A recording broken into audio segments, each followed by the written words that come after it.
Kia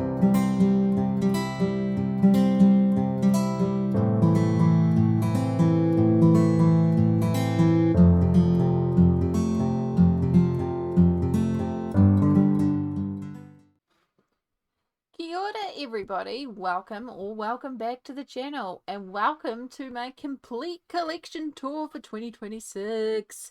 So, I've decided how I'm going to approach it this year, because the previous years that I've done it, which there's a playlist, I'll link it down below, but the previous years when I've done complete collection tour, I've tried different ideas. My book collection exploded last year. My completed page numbers exploded last year. So there's a lot more to do this year. So I've realized if I did it how I did it last year in the different assorted parts, I'm going to be like 50 or 60 parts. I could. And I'm like, I don't really want to edit 50 or 60 videos. So instead, what I'm going to do, which I think is actually going to please a lot of y'all, it's going to please me. I'm doing mega videos. I'm basically just going to record and record until I feel like the video is long enough, until I'm done, and then we're going to stop and we'll move on.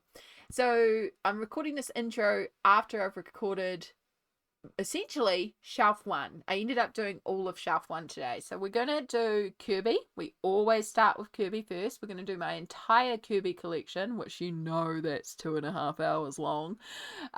We're doing Johanna, we're doing Paula Brune, and Millie Marotta. So that's going to be video 1. I feel like my throat is about to go, so that's what we're doing today. So I will stop rambling on this intro and start playing part 1 for you of this very long collection tour. I've no idea how many parts this is going to be, but enjoy. Alright, so we're going to start, of course, with Kerby.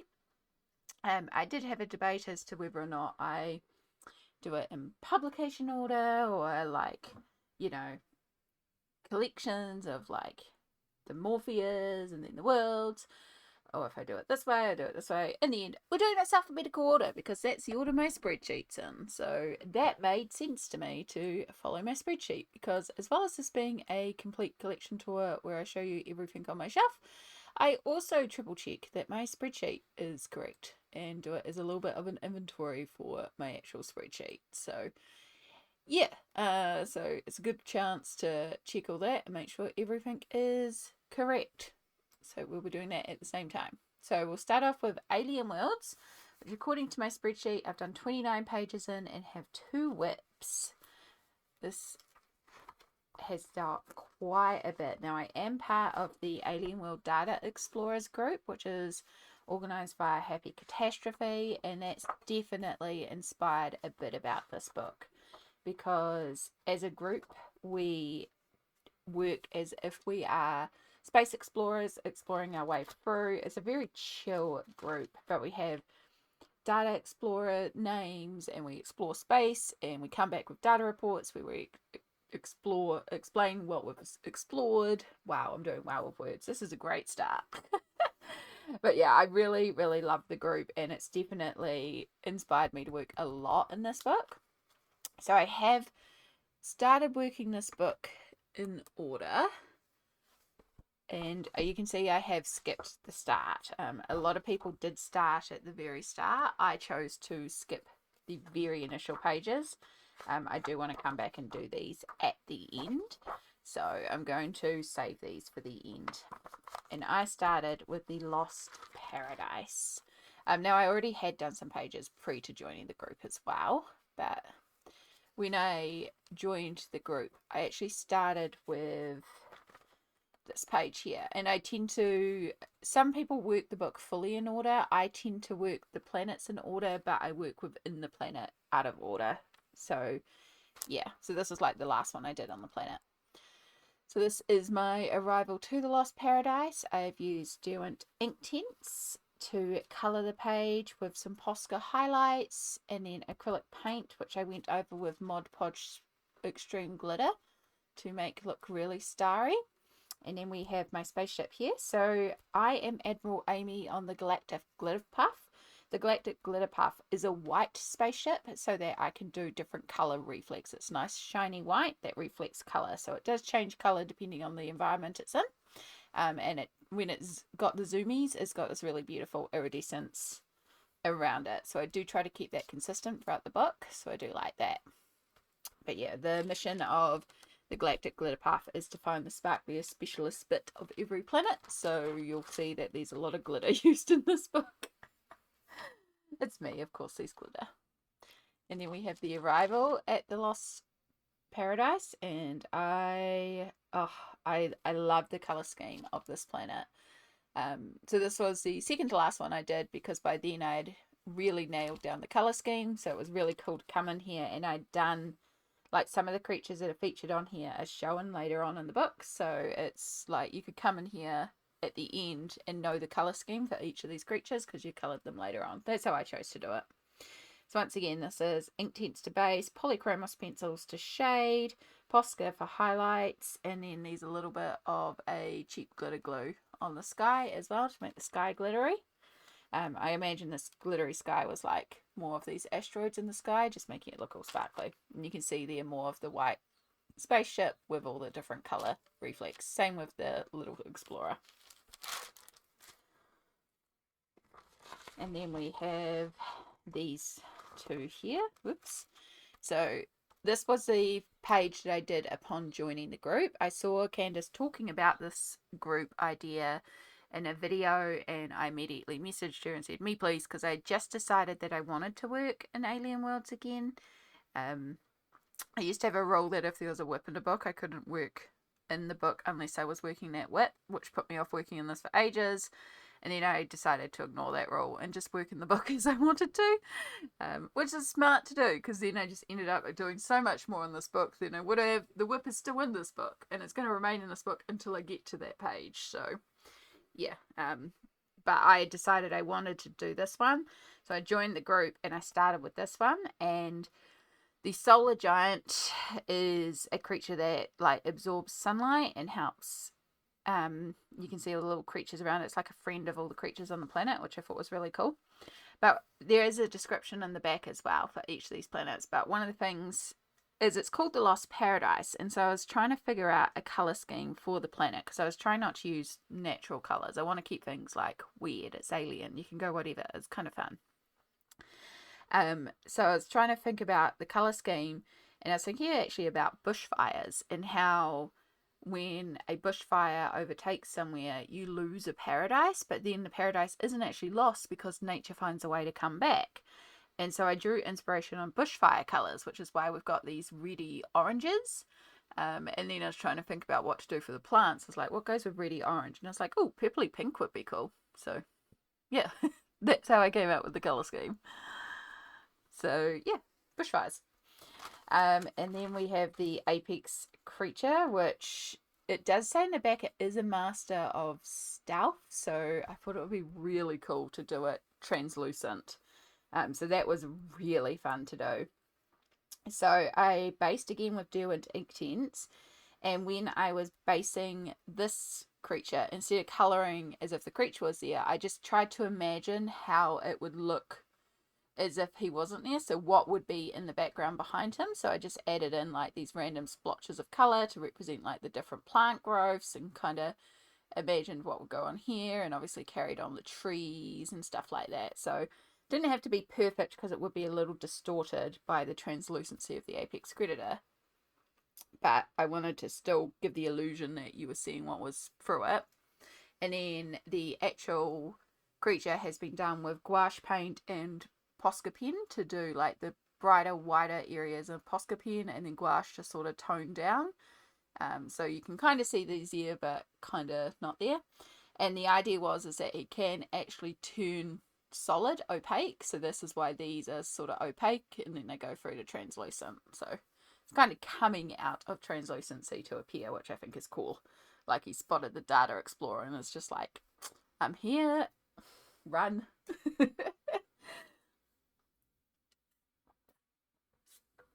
And then yeah, the usual Inktense, Polychromos, Posca pens, and then the glitter in the sky.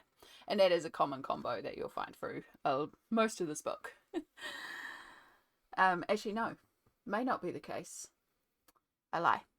Anyway, this one is like, this creature is one of, I think, like the Elder, and its roots run through the planet, and there's multiple of them, and they talk to one another, and they talk throughout the planet, and these guys vibrate and communicate with this. So that's why they're both yellow, because I wanted them, and they got like a little bit of a glow, because it's like they're vibrating and talking. I thought that was a cool idea. And then the final one, these are tiny, tiny, tiny little ones that live like in these tiny little areas. I do like the fact of Alien Worlds how we zoom in and out. Like you go really wide and then really close and really wide. Like it's a lot of fun playing with distance and like depth. So these are in the trees. So this is why it's purple in the background, because it's in the tree trunks and it's in the treetops. So really, really tiny little guys, and they're described as being like little cheeky troublemakers, which I think is super, super cute. So I took inspiration from the colours used previously, but could be a little different because this is really, really close in. And one of the things I was trying to do on this planet is not use a lot of green. So green is used very sparingly. It's really trying to keep it pink and purple and orange and brown. So yeah, that is the Lost Paradise. And then we have the Floating Kingdom. Now this one was done prior to me joining the group. I had a hospital stay, and so I actually ended up doing pretty much this entire kingdom in hospital, and then when I got home I added in like glitter and stuff like that, because I only had my polychromos pencils and a chunky white Posca with me, so there's no Inktense base. Which does mean that this feels very light in colour compared to the previous planet. The last planet's very vibrant and intense because it has got that vibrant Inktense base. And because this is just polychromos, it feels lighter. But it actually works because it's the air kingdom. So it's okay, it's a bit lighter, you know, it's a bit more ethereal. And then later on because I joined the group and then I settled on this being the Galactic Glitter Path and I settled on it being white, I had to go in and add this shimmer on top later on because I did not have that at the time, just to keep it consistent. But yeah, so it was basically, I was in hospital, I was bored out of my brain, so it was like, cool, I'm going to work on this whole planet at once. So I decided, okay, I'm going to do peaches for the rocks. So I pulled out 4 colors, and it was like a darker brown, a dark peach, a light peach, and then I think a bit of yellow. So I started with the dark brown, and I did all the dark brown on here, and then I turned the page and I did all the dark brown on here, and then I turned the page and I did all the dark brown, and I did that the whole way through and worked on all the pages at once. So as you can imagine, that was a lot of yellow to be doing all at once as well, because when it came to the sky, holy moly, that was a lot of yellow. So yeah, don't recommend that. But we did it. We did it. I just realized that maybe I should zoom out just a touch on the camera because we're not quite getting the sides. Yeah, that'll do. Okay. Good professional streamer here, all set up. So yeah, polychromos pencils, a Posca, then shimmer later on, and glitter, which was added later on too. Then we have the second one. No. Helps if you put your protection sheets back in. And then we have this one with the giant sky creature. I'm pretty sure this one features in one of Kerby's compilation books, so I'm actually really looking forward to doing some of this again, because I would do it very different now. We have these two. Again, I don't have a lot to say because it was just, I'm in hospital, I'm bored. A lot of yellow. I remember just absolutely killing my yellows and getting so sick of colouring yellow. Now this one I did not do in hospital. This one I actually did later on because I realised that this one was special. So I did this one post-hospital. But yeah, all of that. So again, that's all just polychromos, glitters, which I applied when home, and the Posca pens. And then this one, still polychromos pencils, paint pens, and this one uses Stickles glitter. So I just need to make sure the glitter, that piece of paper is the right way. So yeah, that's all stickles in there. And I took inspiration with the peach, but I did decide to go completely different colour for this one here with the bright green. And I really, really like this one's sort of like the queen of the planet, which is very cool. And then we get up to the Water Kingdom. Now, this one I had done 2 pages in this kingdom before I joined the Data Explorers group. And this is the only planet so far where my media is not consistent throughout the whole planet, because I had done some prior to joining the group. So I'm going to switch to those pages first. So these are the 2 that I had done prior to joining the group. I did this one first, and this one I used Derwent Inktense and Polychromos pencils, and there is also a little bit of Liquitex acrylic ink washed over the top. And I did that because when I first coloured this, it was very blue, and I was really disappointed in myself for choosing such natural tones for this water. So I did wash green over it to try and make the water at least not be as blue, to make it more greeny teal. It's still very blue. If I was to do this again, I would make my water a completely unnatural color. I think red would have been really fun to do, but I did this right at the start without actually really thinking about how fun I could go with these colors. So, and that's okay, you know, that was part of the journey. And again, I'm pretty sure I have a couple of Alien Worlds pages in some of my compilation books, so I might do some red water there. And I do actually still really like this page. I think this is really cool. I like the ink texture that it's created on top. I really like this creature here.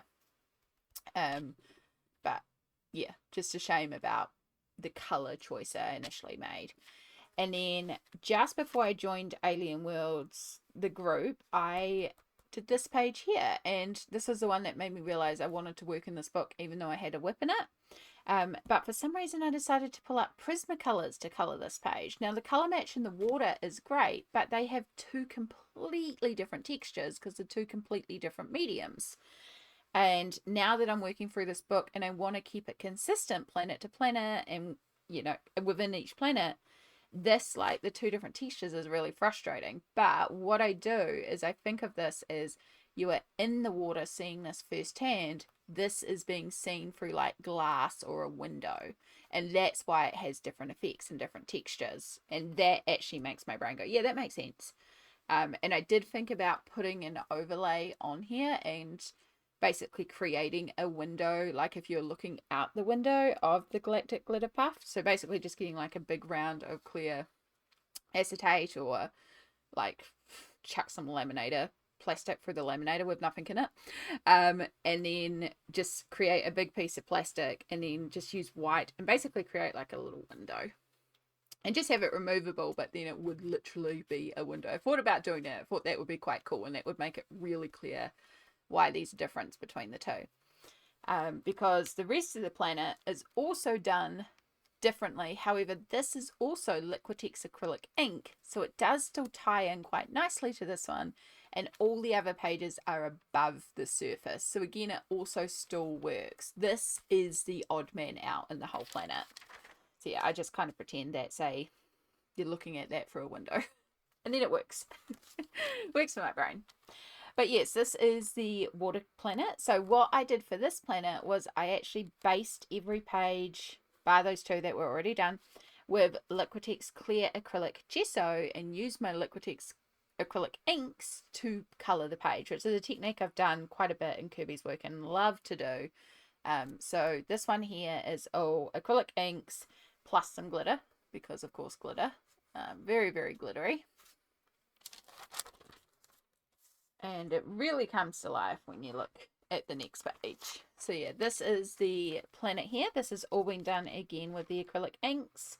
And you can see here how, even though there's a lot of green in this, there's still a lot of blue, and the water feels very, very similar to our water. And so on reflection of doing this again, I would do this a completely different color.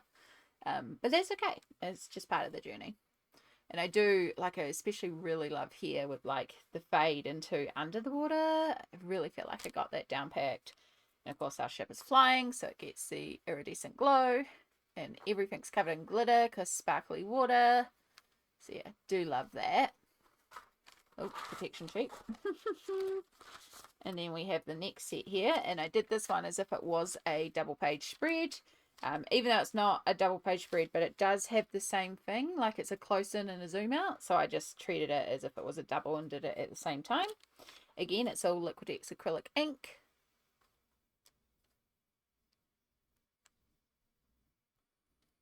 And this is where we go down under the water.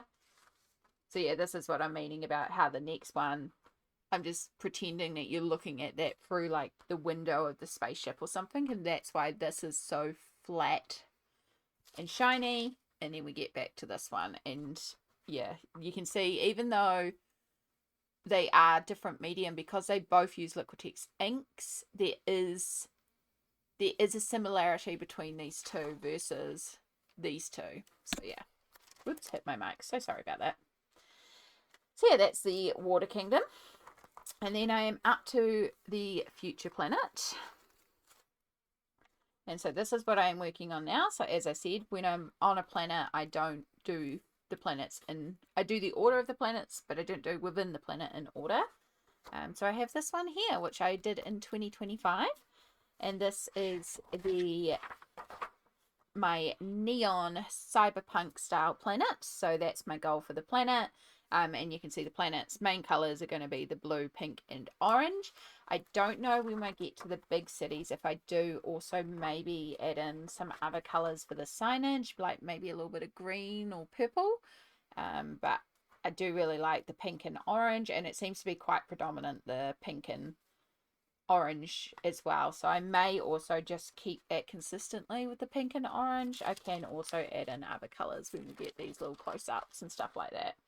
So yeah, I'm still working my way through this planet, but I'm thinking this one might be next, or I might do this one here.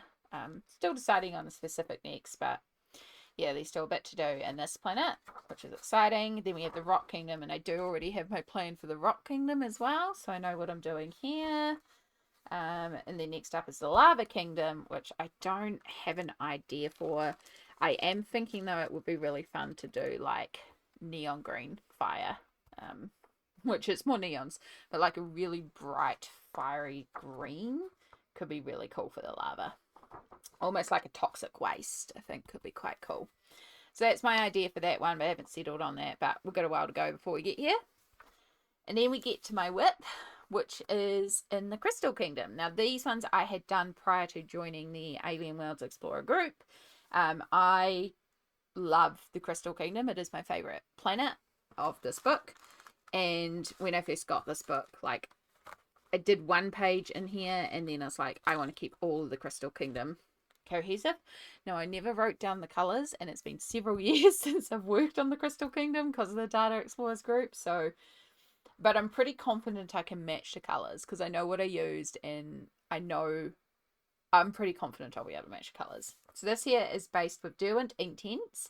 And when I was working on the Crystal Kingdom, I did not have the new 28 colors of the Derwent Inktense. So I also will keep that in mind, is that it's minus the new 28 colors. It's the original 72. But yeah, Derwent Inktense, polychromos pencils for shading, plus some Posca highlights here. There's a little bit of acrylic paint here as well, which needs another coat really, really badly. See, there's still a lot of work here for these crystals. And honestly, I'm not particularly in love with how I was doing the crystals here, so I might look at seeing if I could fix this up or something. But then we have the Crystal Planet, and I love the Crystal Planet. This is so cool. I love my color scheme. Yeah. So once again, this is Derwent Inktense, polychromos for shading, Poscas for highlights, and then it is another cheap glitter glue in the background, but the colors of that glitter glue work really well. So I've done that one, which for some reason I don't have a protection sheet here. Should do that. Or here. But yeah, so I have done these two pages here. So this was actually the very first page I did in the book. And when this book first came out, My Colourful Country Life and I cannot remember the other person. I think it's Kerby was in their username. It's been a while actually since I've heard from them. They may have changed username. But anyway, they did a full book community project thing where we all chose a page and coloured in a page and then put it together as a video. And so this was the page I asked for and was very lucky to get my first choice of. I freaking loved this page, and I worked so hard when this book came out to do this page. And so this is where, you know, my white Explorer started, the white shiny plastic Explorer that reflects all the colours, and it was so fun doing all those light reflects. And yeah, it's really pleased with how this page turned out. So yeah, same old, doing Inktense, polychromos, Poscas, glitter.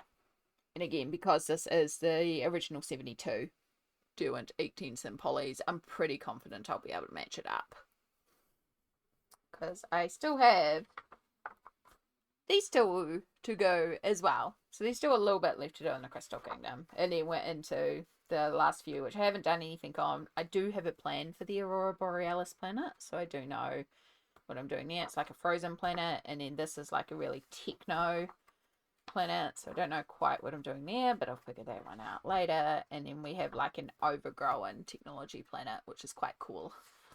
So yeah, that's the cover. But that's as far as I've gotten. I have coloured a couple. I coloured one of the planets in here. This is all the information at the back. Yeah, I've coloured that one too. Yeah, the idea was to come in here and colour each of the planets with their colour scheme. So it was like, yeah, I know that's end of the book to worry about. So that's all my pages in Alien Worlds, and that took us 25 minutes, so you can imagine how long this is going to take. Not every Kerby has this many pages done. A couple of books have even more pages done, but Alien Worlds is my second most filled Kerby book, so yeah, it's a good one to start on. Alright, the next one I've got to show you is Anamorphia. And Anamorphia I have only done one in, apparently. That should be two, because it's a double. See, this is why we're checking the spreadsheet. This is why we check these things. So we're going to update that to 2, because I do count double page spreads as 2 pages. We will just double check that there's not another one. And no, I did not go in and pre-mark all this, because that would be a lot. So yes, it's just this one here, which is one of my collage pages. I should probably pull this book out and show it some proper love at some point. But this is my collage page in Anamorphia. So there's quite a few pages like this in Anamorphia where it's designed for you to go in and add your own patterns, add your own designs, stuff like that. That didn't appeal to me in the slightest. But when I saw the page, I was like, oh, I could technically use it as a bit of a collage page, and I think that's really fun to do. So I've done that on a few different books and stuff like that. I've collaged in different things, especially if it's on something where I'm like, I'm not as interested in doing the page as recorded. So, and yes, I've got some overspill to clean up. So that's a good example there of the page, the crocodiles, where it wants you to fill in your own doodles. I don't want to do that. So instead I used watercolors and shimmer inks to do the background, and that is where the overspill came from, because I forgot to use gesso first. So we'll be doing a teal theme on the next pages. It's fine. I've cleaned up stuff like that before. It's fine. But yeah, shimmery watercolors and sprays and inks in the background. And then I very badly in future, I would recommend photocopying it, but I used baking paper and just like traced out the shapes and then cut it out of different scrapbooking papers. And I wasn't particularly pedantic about doing it, so some of them are quite messy. But yeah, cut out all the different shapes, and then I used scrapbooking papers. It was one set, but it was different papers in the same set. Put that all down. I got like this Sharpie fine liner to go around the outside of all of them. Again, I wouldn't do that pen in particular because I also wasn't very good with my hands, so it did spill over a bit. But I like it. Like, I could do better. And I do feel like when I look at it now, I'm like, this is incomplete. Like, it needs something more. Even if I put a layer of Mod Podge Extreme Glitter over the top, which would help it seal down in a couple of places even better, but just give it that final layer to finish it off. But I now look at this and I'm like, this could deal with more. Like, this feels like I've just done a base layer and I could add more to it and it would feel more complete. There's nothing stopping me coming in and doing that at some point if I get inspired or decide I want to add a bit more to it. Like, yeah. But at the time, I was happy with it and it was a fun experiment. So yeah, that's my only one. My double in Animorphia. Alright. Oh, look. Protection sheet. Ooh.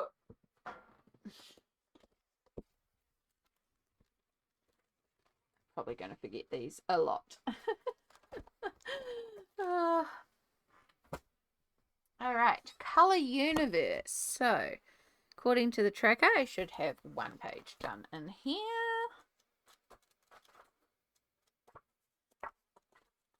And then those are the pre-colored examples. We are correct.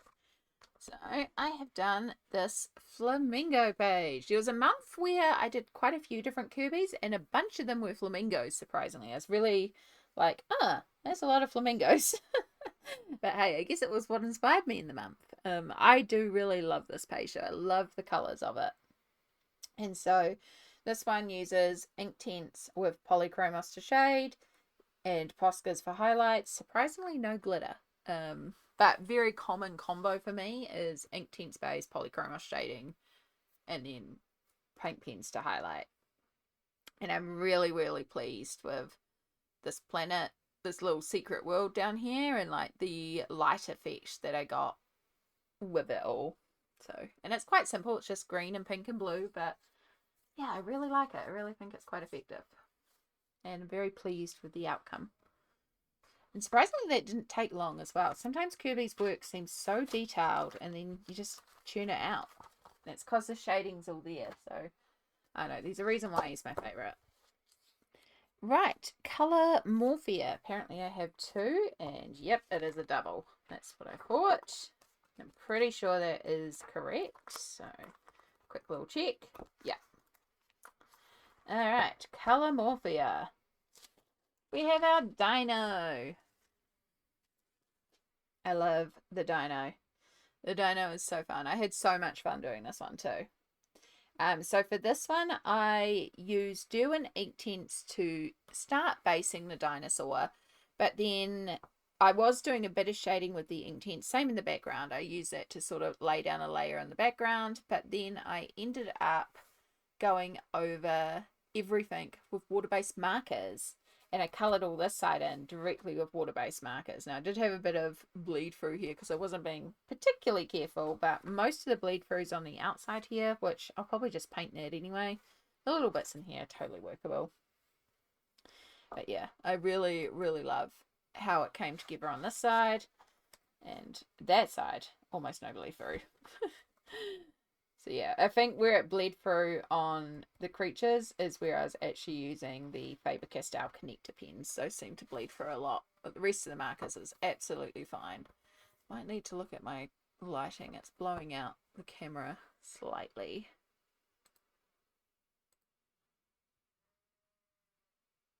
Anyway, so yeah, that is my double in Colour Morphia. Okay, next we have Dark Fairy Tales, which I have written down as having done 15 in here. I thought I had 14.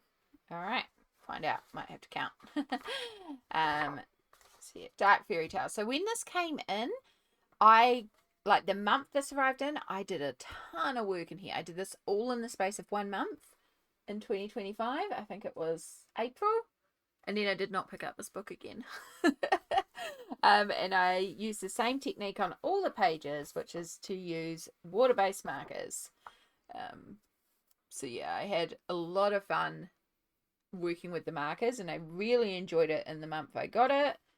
And then, yeah, I just didn't feel the need to pull it out again for the rest of 2025. And that's okay. That's what happens sometimes. So, yeah.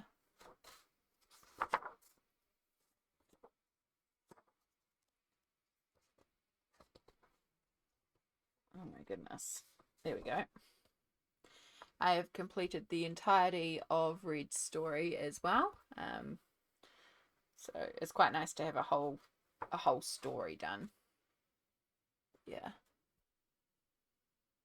It's definitely like dark fairy tales is not my usual what I would go for, but I do really again, I love Kerby's work. There are pages in here that I don't think I'll ever be able to colour, but I do love Kerby's work. I do think this is artistically his best work to date. It is stunning.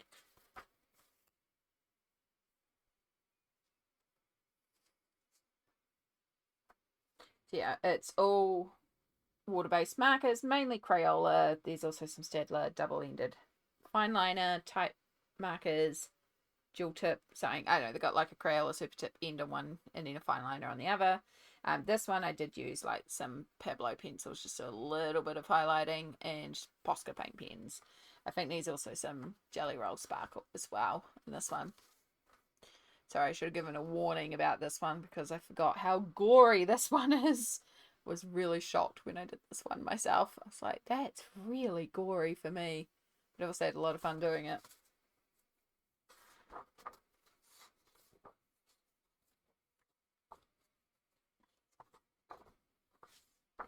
And then I think there's one more. These Jack and the Beanstalk, I believe. Yeah, this one. I love this one. But it's very hard to show on camera because it's really best seen from this angle. So, yeah. Alright, I'm going to quickly pause and count the pages and then come back. Okay, yep, to go back and count. Definitely only 14. I don't know. It's okay. This is why we're doing stock take, because things change on the spreadsheet over the years. It's easy for me to hit the wrong key, hit the wrong button. Yeah. Alright, so we'll put away Dark Fairy Tales, and then the next one on the list, which I have done one page in, is Doodle Invasion. This is Kerby's early work. I think this is 2012, 2011, 2013. It's close. Yeah, just so this is Ziflin's colouring book with illustrations by Kerby Rosanes. There's a few in this range, but this is the only one Kerby did. And this features a lot of his early work with all the doodles. It's super cute. I do really like this book. I found it locally secondhand, and I was very happy when I did find it. So it does have some colouring by the previous owner, which is absolutely fine. One day I might either complete that myself or just leave it as a nod to the previous owner. But this is the one that I have done in here. So I used alcohol markers to base, which have not bled at all, which is great. Alcohol markers and then polychromos pencils for shading. I also did use black and white Posca to go over the eyes and clean up the eyes a bit. No glitter, surprisingly. Very, very surprised with that. But yeah, it's just super cute, super fun. This was a buddy, I believe. I want to say Cindy at Mindful Griff, but I could be incorrect here. But it was a buddy, and I believe my buddy did this whole page in like tones of teal or tones of blue or something. I think a blue, and all the creatures were different blues as well, except for the turtles. It was really neat, and it reminded me that like I could do these monochromatic as well, because these look really cool when you do all the doodles monochromatic. So yeah, but I have plenty more in the book to work on to try and do that on. So, Doodle Invasion. Alright, next up is Phantomorphia, and apparently I have two done in here. I love this one being single-sided. Yep, I'm seeing two. Fantastic.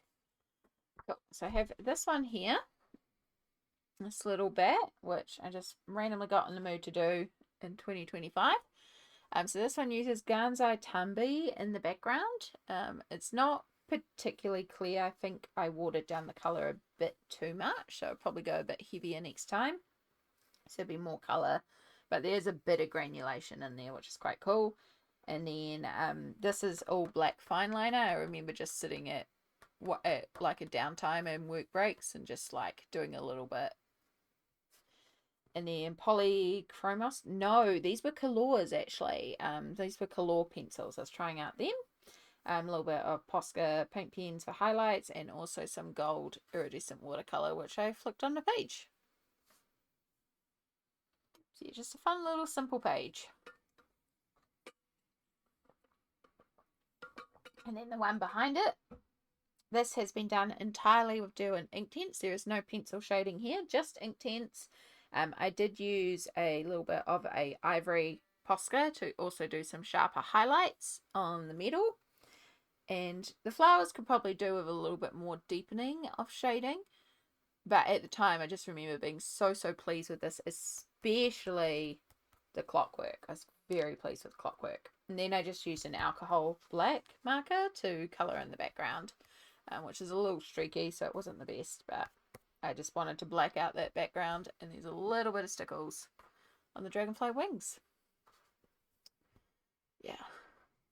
I wish more of Kerby's books were single-sided, because it would make it so fascinating to see how I'd approach it with some more different medias if I could do more single-sided stuff.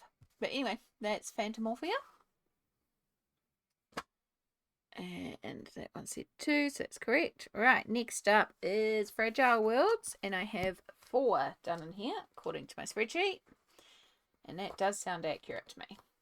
So I actually have done the title page in this one. I don't often do the title pages, but I did do this little turtle because I just thought it was so cute. I was like, I want to try colouring that. And so this one I actually used water-soluble crayons to colour it in.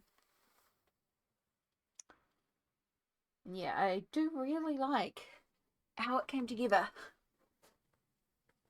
Very simple. Luckily it didn't bleed through at all. Alright, and then the next one is my little polar bear. So this one was done, this was done way back. I think, yeah, this is back when I used to date them, so it's got a little 2022 there. And so for this one it uses Prismacolors. And this one for the seals, instead of colouring them, I covered them entirely in Stickles glitter. So it would be like, they could be seals, but maybe they're also mooms. Because I like that idea of how like sailors who've been on sea for a long time are seeing seals and stuff, and that's in their head how they're thinking they're seeing sirens and mermaids. So it's like, is it a siren? Is it a mermaid? Is it a seal? Yeah, so I thought that would be really fun. And I still really love like my color reflex in the ice. Like I could go sharper with the colors now and more intense, but at the time I was really proud of it. Now I would do things like this needs to be darker down here and have a bit of a gradient to represent how it's darker going down, same as the water. It needs like a gradient on here as well, but these are things you learn along the way. So yeah, this is all Prismacolor pencils, a little bit of white Posca paint pen, and Stickles. Yeah, still absolutely love this spread. And then we have another spread where I'm going to have to clean up because of it. So I have the parrot birds here. Oh, come here. So for this one was a whip for a long time because I was gifted a set of the Tombow brush markers. It's called like the tropical set, and it was these colours. I was like, oh, that's really fun. And I've seen people do cool things with water and use them like watercolour, so I'll try that. So that's what I tried to do on this page without actually doing a lot of research into how I would do it. So that's why it's so incredibly bled through. Luckily, I can see just letting those colours be little features in here. Like there's going to be a lot of colours. I can cover up that background. I'm not worried here. And here, like these yellow tints on the bushes, that's fine. Like these colours will also work here too. I will be able to clean that up. But yeah, so I started with the Tombow brush there, and I I played around with it. I bled it everywhere. It made a mess. I hated how it looked. I walked away from the page for ages. And then I came back later on having a bit more understanding and did a lot of work to clean it up. So what I did was I grabbed distress inks in similar colors, and I went over the background and blended out sort of the splotchiness of a background a bit, but also knew that it would still be a bit splotchy. So after I had applied the distress inks, I splattered some water to create splatches, and then I also grabbed like gold acrylic paint and white paint and splattered that in as well, because there was no covering all the splotches of the background. So we worked with it. And then for the branches and the birds, I went over what I had done with Prismacolor pencils, matching the colors and just trying to smooth out some of that blending that I'd done. A little bit of Posca highlights on everything. And yeah, in the end, I bumped my camera. In the end, I really liked how it came together. I think it looks really, really cool. And I really like the colorway. And it was a fun journey to get here. It was a journey. Yeah. So, and now I know a lot more about using the Tombos and stuff like that. So that wouldn't be as much of a disaster anymore. And I think that's all I've done in Fragile Worlds. So yeah, I do really love Fragile Worlds. I might show it some more love this year. You never know. I say that every time I film these videos. It's like, oh, I really want to work on that more this year, and then I never end up doing it. So yeah, hopefully though we will. Alright, Geomorphia. We have just the one. Just the one. This is another single-sided one. That sounded like something back there. Yeah, that's just the one there. Right. We have another polar bear, and you can see the progression here. I kind of like this as a... oh, no, that's the wrong one. As a comparison to Fragile World, so it's cool that they're like one after the other, because you can really see the growth between the two of these. So this is 2024 and this is 2022, 2021, 2022 I said. But yeah, you can really see the growth in terms of depth of color. Like they're still both really, really beautiful, and I love how both of them turned out. This one uses Derwent ink tints to base and polychromos pencils to shade. Still has the Posca highlights and then has Mod Podge extreme glitter on the sky. But the difference is simple things like, if you see here, we're darker in our shading, and then it goes up and becomes lighter as it goes near the top. There's more pink at the top and more blue at the bottom, so more understanding of that shading and the color balance. Like here, still beautiful, but this is all very flat. And again, it should just have that deeper, darker shading going through to lighter. So yeah, just a little bit more understanding about light here and building depth with light. But again, both still really, really cool, beautiful books. And I still love both pages. So yeah, that is my one page in Geomorphia. We have Imagimorphia. We have one page. I think this is a tiger, isn't it? Yeah. This is the page that I'm calling done, but also am fully aware I'm probably going to do more to in the future. So I feel like this page has been done like this quite a few times, where it had, like, again, where all these black stripes are, you were meant to do your own doodles. And I was like, I'm not going to do that. So I just pulled out Derwent ink tints, just quickly shaded in the tiger, and then pulled out black acrylic paint, painted to stripes, and was like, cool, done. Now I look at this and I can see a multitude of things I need to do to it. Number one, this needs another coat of black because it is so not even. But then the printed black is now not black enough compared to the actual black. So that needs going over to be blended into this black a bit more, which means pulling in like a fine liner and like deepening up some areas. And it just feels incomplete when I look at it. So yeah, at the time I called it done. I still call it done. If I never touch it, I never touch it. And it's just a page in my journey, and it shows how I used to consider a page complete. Whereas now I look at this and go, this needs more work.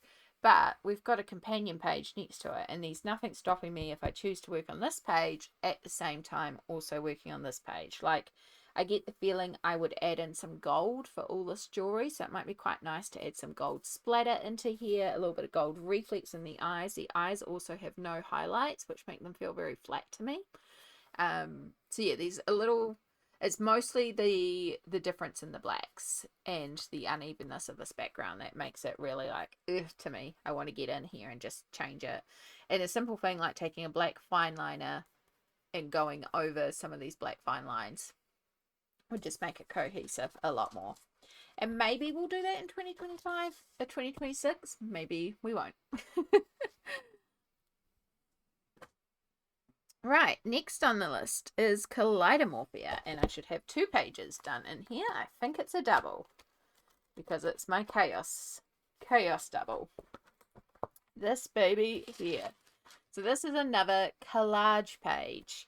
I started off by taking the background and applying, this time I did apply gouache, so we didn't have as much bleed through. I did have a little bit, and I did have some spillover, so there is still a little bit of cleanup, but in the grand scheme of things it's really not bad. Like this one, that's nothing. Like, just paint out the background and 99% of it's gone. There's just a tiny little bit down the bottom here, and that's fixable. So yeah, so I did actually gesso the page to begin with, but I had run out of my Liquitex clear acrylic gesso that I normally use, and so I was just using some other gesso that I got in quite cheaply and trialing that out. It was supposedly clear, but it wasn't clear. Really? Oh gosh, excuse me. Really was not clear. So when I applied it, a lot of the detail got lost, but there's still enough detail there that I was like, I can still work with this. And then I went and did the inks background, and then I couldn't see anything because originally I was going to paint this, but yeah, the two between the gesso and then the background, I could not see the page, and I was like, uh-oh. Now luckily, because this is a compilation book, I was like, well, that image has to come from somewhere, and it comes from Imagimorphia. So I hadn't worked it in Imagimorphia, so I took Imagimorphia and went and photocopied it, and then started working on the photocopies.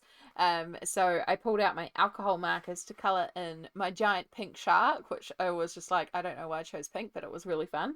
And then I had a bunch of random cutouts. So that was illustrated from Kerby's work, but then Turtle was Kerby's work. But then I had like a turtle cutout and a dolphin cutout, and it's another turtle cutout, and these jellyfish, which the tentacles don't really work there, but whatever. That's another dolphin cutout that I had. There's a couple of little turtles down here. I think there's like a seal back here too, that's kind of buried in the inks. And there's a few different fishes and stuff like that. There's also these like actual coral and stuff down the bottom here, but it's quite hard to see now. Because of the fact that the bottom is so dark. But I kind of like that. Every once in a while you can just see the shape of the coral and stuff like that. I did just colour the coral in black because I was like, that's going to be really hard to see with all the dark inks down the bottom. So yeah, lots and lots of different layers of inks and all the different stuck on pieces. I also used a hole punch and some different coloured cards and punched out some circles and used those as bubbles, plus of course a lot of splatter and stuff like that. And the whole thing has been covered in Mod Podge Extreme glitter, which not only seals it down, but adds a beautiful glitter to the whole page. So she's chunky, she's thick, but she's a lot of fun. And I really like this page. I love my giant pink shark. I just think it's so ridiculous. But it's cool. And as I said, I have this page in Imagimorphia, so if I want to do it correctly, you know, very, very inspired by actual sharks in the water or something, I can, because I got another copy. Right, mythic animals. We should have 1 page done in here, which I believe, yes. So what I have done in here is the Cyclops. And this was actually a redo. So the Cyclops originates from Mythomorphia. And I hate my version of Mythomorphia. I don't hate it entirely. Sorry, I have to keep up with the liquid. There's a lot of talking in this video. It's my 4th year making this video. I know to keep hydrated. So I did the Cyclops and Mythomorphia, and it was right around the time where I was trying to rush to tune out pages. This was back in 2023, where I'd set a goal to complete Mythomorphia, and that meant doing like 60 or so pages. Like, I was trying to do 12 pages a month. It was ridiculous. I ain't got this goal anymore. I still have not completed Mythomorphia as we head into 2026. But yeah, I was trying to rush Mythomorphia, and you'll see it when we get there. Like, the Cyclops himself is pretty cool, but it was how I did the chains and the armor, and it just kind of ruined the whole thing for me. So yeah. So I was working on, I really wanted to do this page again. I saw that it was in this book, and I was like, you know, I really want to do this page again and actually do it justice. So this time I decided to color my Cyclops red. I did him green last time. But I did a green background. I happened to be colouring this during December, so I accidentally did choose very Christmas appropriate colours. And I was like, oh, it's my Christmas Cyclops now. It's not meant to be, but it is Christmas colours, so it does work. But the main thing this time was I really wanted to make sure I did the chains justice, and I actually produced a page that I was pleased with. And I am. I'm so much more pleased with this page. And that is one of the cool things about having compilations and repeat pages. When you have a page you're not happy with, you can redo it. So yeah, that's Kerby Selection Mythic Animals. And then we have Mythic World. And I have free done a Mythic World. Considering how long this book went untouched for, that's pretty good. Oh, so the first one I have is here. So this one was done the same month as I did Dark Fairy Tales, which is where I think I wrote down 15, because I think I was accidentally counting this page in Dark Fairy Tales. No. So this one is also done with water-based markers. At the time I finished it, and I was like, oh, it's cool, I like it, but it's missing something, and I couldn't figure out what it was. And it wasn't until later on, until I saw someone else's version of this, and I realized that the top of the cliffs, they had done it green, and if I had simply colored the top of the cliffs green and the grass green, it would have finished it. It would have made it so much more cohesive. It would have brought in this green that I used on Zeus himself. Like, I couldn't figure out why I chose to do the tops brown as well. Like, I make the whole thing brown. And that's why it's very brown focused down here. It needs a balance. So if I'd done that green, and someone actually suggested in the comments of the completed pages where I talk about it, they were like, oh, why don't you just paint it out? It's like, I could actually do that. I haven't done it yet, but maybe one day I'll pull out acrylic paints and actually just paint over this and turn this green, and then it'll feel a little bit more like a bit more balanced. So yeah, but I still really like it. Again, it's all done with water-based markers, so it's still pretty cool. Apart from this little bit of green in here, which is a shimmer green. So yeah, I've done that one, and then I've done this guy here, which I do love how he came together. He was actually done well at a doctor's appointment. I had to go for a checkup, and then I had to get ECG, and then I had to wait for something else, and then I got my doctor's appointment time wrong, so I was meant to turn up at like, I think I was meant to turn up at like 11 a.m. and I turned up at 10 a.m. So I waited an hour, and then I had the doctor's appointment, and then it turned out I needed to have an ECG, and I had to see the nurse, and I had to do something else. So my appointment didn't finish until about 5 p.m. because I had so many follow-on things to do at the doctor. So yeah, that was a very long day, and I was very grateful I had this book with me, because in between there was a lot of waiting. So I was just colouring in this book at the doctor's. It kept me very well entertained. So I used Inktense to base, and then Polychromos pencils to shade. I did not use any Posca or any glitter, which is really surprising for me. But yeah, I did use a lot of polys and a lot of Inktense. And I'm very pleased with how that one turned out. I just think it's very harmonious, but a little spooky. Oh no, I lie. There is a little bit of a silver metallic gel pen on the dragonfly wings. There's a little bit. There's a tiny little bit. And then the other one I have done in here is, of course, a merm. I freaking love merms. I did this for Mermaid one year with a bunch of people, actually, which is really cool. So I think in the back it actually does mention her hair being green specifically. So I think that's what made me go green. But then it's like, I'm going to go any other color I can. And so I went purple for the water, which I think also is part of the reason why with Alien Worlds I wanted to do, like, I look at that now and go, I should have done the water another color, because purple water is actually kind of cool and works. So purple would have been really cool for the Alien Worlds water. But hey, you live and you learn. So this one uses Inktense and Polychromos pencils, Posca paint pens, stickles for on her tail for the glitter, and there's also a whole bunch of fine liners for all these little flowers up here, rather than shading with Polychromos pencils and trying to get in there with the pencils. I used the fine liners to shade, which was a really good idea because there's so many tiny little flowers, so that made it go really, really quickly. So I could like base it with the watercolor, maybe use a little bit of polys like on the leaves or something, but I could also use the fine liners and just go and then grab the paint pens and go to bring out some highlights. So it made the shading of it a lot quicker because there's so much fine detail on this one. So yeah, that is my free in Mythic World, which also need to show some more love to. And then we have Mythomorphia. We're going to need a drink. I might need to refill that before we start here. Maybe we'll have a little break halfway in. So, if you've been following this channel for a while, you will know Mythomorphia. This is the most completed book in my Kerby collection. I had a goal in 2023 to finish this book. We did not do that, but then I did some more in 2024. I even did a few pages in 2025. According to my records, which may need updating, but according to my records, I have 12 spreads uncolored in this book, which means I should have 68 colored pages in this book.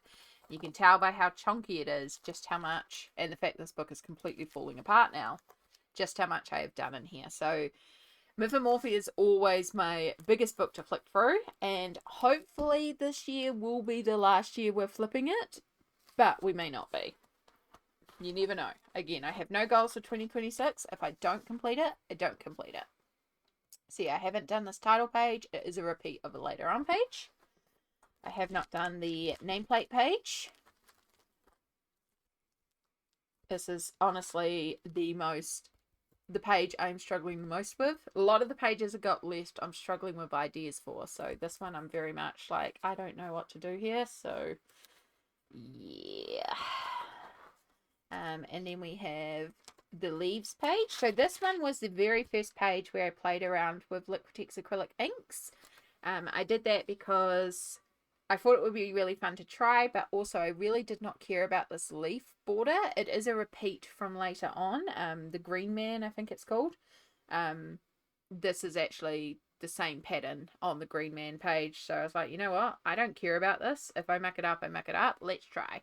So I chucked down Liquitex clear acrylic gesso. I chucked down a bunch of Liquitex acrylic inks and Kaisercraft shimmer sprays, and then I used the inks to shade themselves. I just did a little bit of black and a little bit of white, really simple, and a iridescent paint medium for the elements on the page. It was such a simple page, but yeah, really enjoyed it, and it started a whole new deep dive of using acrylic inks in coloring books. And then we have my Hydra. So I started this one as part of a charity stream in 2023. There's a 12-hour live stream where I swore I was going to get so much done, and I only managed to base this entire thing because I kept on breaking down so much on stream. But it's fine, we colored it later. So this one uses Gallery water-soluble crayons to base. And then I think it's Prismacolor. It looks like Prismacolor to me. With some Posca highlights, and there is some white paint that I've stippled on for the water here, and then Stickles Glitter Glue.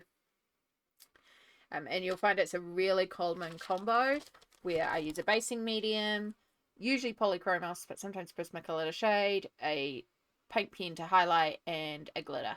Like, it's my regular go-to formula. So this is one of the uncolored ones. I can see an idea for this one. So this one I can see tackling. And then we're on to the hippocampus and leocampus, which again, absolutely love. So this is another Liquitex acrylic ink page. Definitely got the formula down by this point, and I love how it came together. So yeah, Liquitex clear acrylic gesso, Liquitex acrylic inks, Kaiser Craft shimmer spray for those little bunch of gold. There's a little bit of stickles that I did dabble in, just really subtle glitter on this one, not a huge amount. And by now, when I was doing this one, I was a lot more confident in shading with the inks. So the whole thing has been coloured with the inks as well. And yeah, love, love, love. I have so much fun every time I do this acrylic ink process. And I haven't actually done any this year like this. So I should sit down and do some more. Well, of course I haven't, because it's, the start of 2026. But I'm pretty sure in 2025 I didn't do any. I might have done the Alien Worlds page, but I don't think I did any other Liquitex ones, so I should do more. Alright, this is a really old one. It's one of the first ones I did in the book, and this is one of the few times that I played with chalk pastels in the background, and I really do not enjoy using chalk pastels, and I do not use them. There's this and one other page where I try it and I don't use them again. I don't like the texture. I don't like having to spray. And yeah, the colour is not as intense as I would like, so the light rays don't show up all that well, but hey, I tried it. So for this one, chalk pastels in the background, and then polychromos pencils to shade everything except for the actual deer, which is done in Prismacolor, so I could do those little colour reflex onto it and blend it out. Yeah, not the best colour reflex now, but again, at the time, that's how I did my colour reflex. Now I can see, like, it's not, I've just basically edged it with colour. There's a bit more detail I would do now, but we started learning light reflex there. And yeah, there's a little bit of stickles for these pink butterflies as well. My rainbow gnomes, my chaos gnomes, my rainbow mushrooms. This page was just so much fun. It was so much. How much can I throw at a page? So for this one, I have used acrylic paint for the background, and then I have these tempera paint sticks that are metallic, and so I like laid on a bit of the color, and then I used my finger to push it upwards, and then I grabbed coordinating Posca paint pens and did like the sharper edge to create sort of like a iridescent aurora borealis, and then added all the stars in the background. So that was the sky. And then for the mushrooms, they are done with Inktense, with a little bit of white gouache, which I use to add in like the sharper highlights. And then they are loaded with stickles, and I mean absolutely loaded. So they're ridiculously rainbowy, glittery mushrooms. And I absolutely love them. And then I used Inktense with some polychromos pencils to shade for all the rest of like the stalks of the mushrooms and the snail and the plants and the gnomes themselves, with the exception of some of the skin tones, because I didn't have enough browns at the time, because this was the original 72 Derwent Inktense, and I don't even know if I had all 72, to be honest. But so what I did for some of the remaining skin tones to get some varieties of browns is I used my Crayola Colour of the World water-based markers, but I coloured it on a palette and then picked it up with a little bit of water to use it like watercolour. So yeah, some of these, I know his skin specifically is, and I think possibly his skin, and I think that one's Inktense. That feels like an Inktense colour. Maybe that one. A couple of them have the watercolour. Yeah. Yeah, I was really pleased with this one. It's a lot. It's a lot of colour on the page and a lot. But I kind of like it. I like the fact that it's just chaos, you know?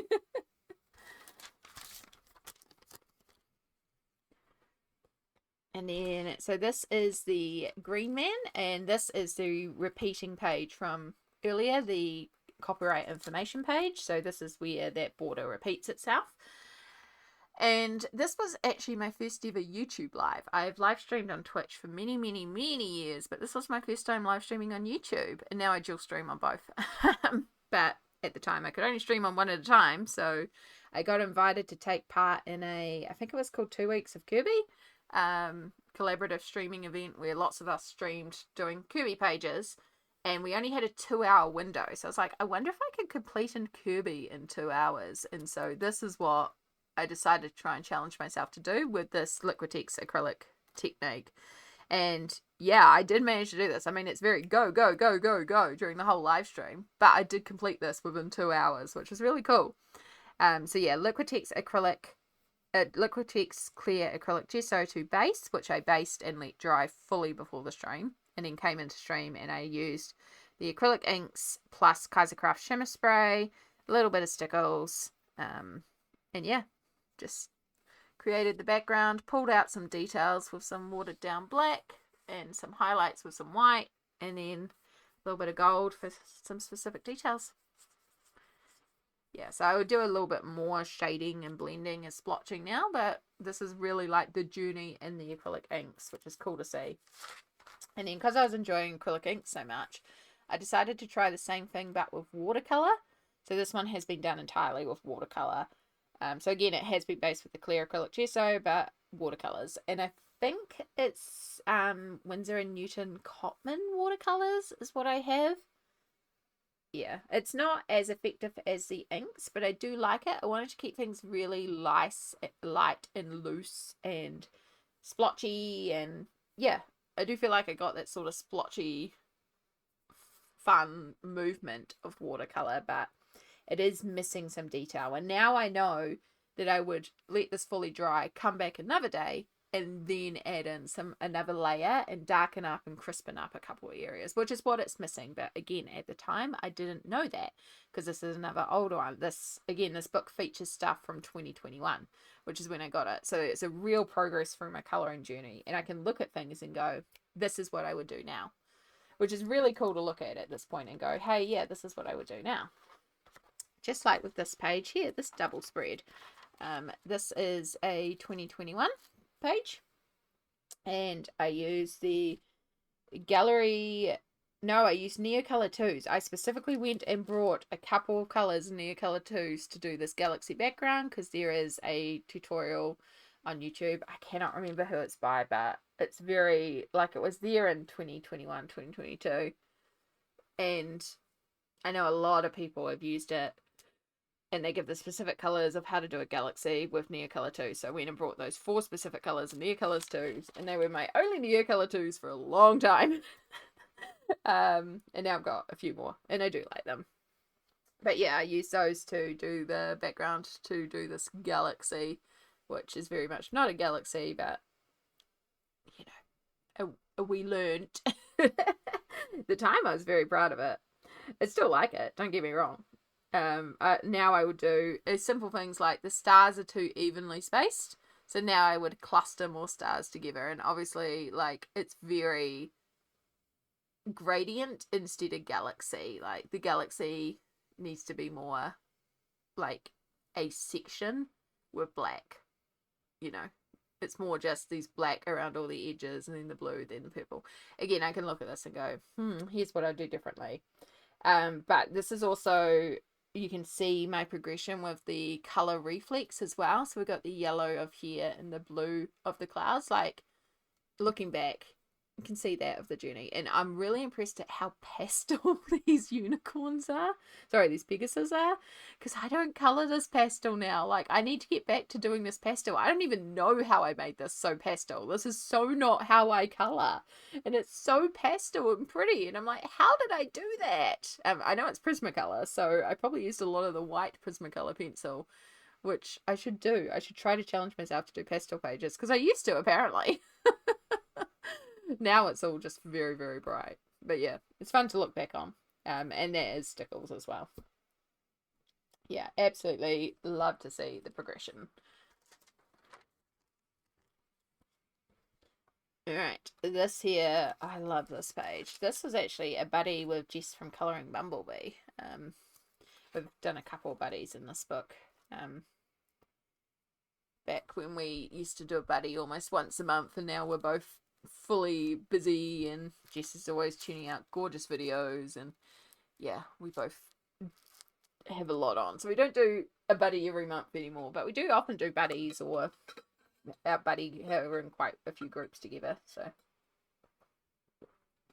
But yeah, Jess was my first ever colouring buddy. So this is like the second page that we did. And this is, once again, gallery water-soluble crayons, polychromos pencils, paint pens, and glitter. There's also some Liquitex gold acrylic ink for all the little golden details as well. I still absolutely love this page. Love, love, love how that one came together. So yeah, this is a unworked page. Still got to figure out what I'm doing there. No ideas for that one. Oh.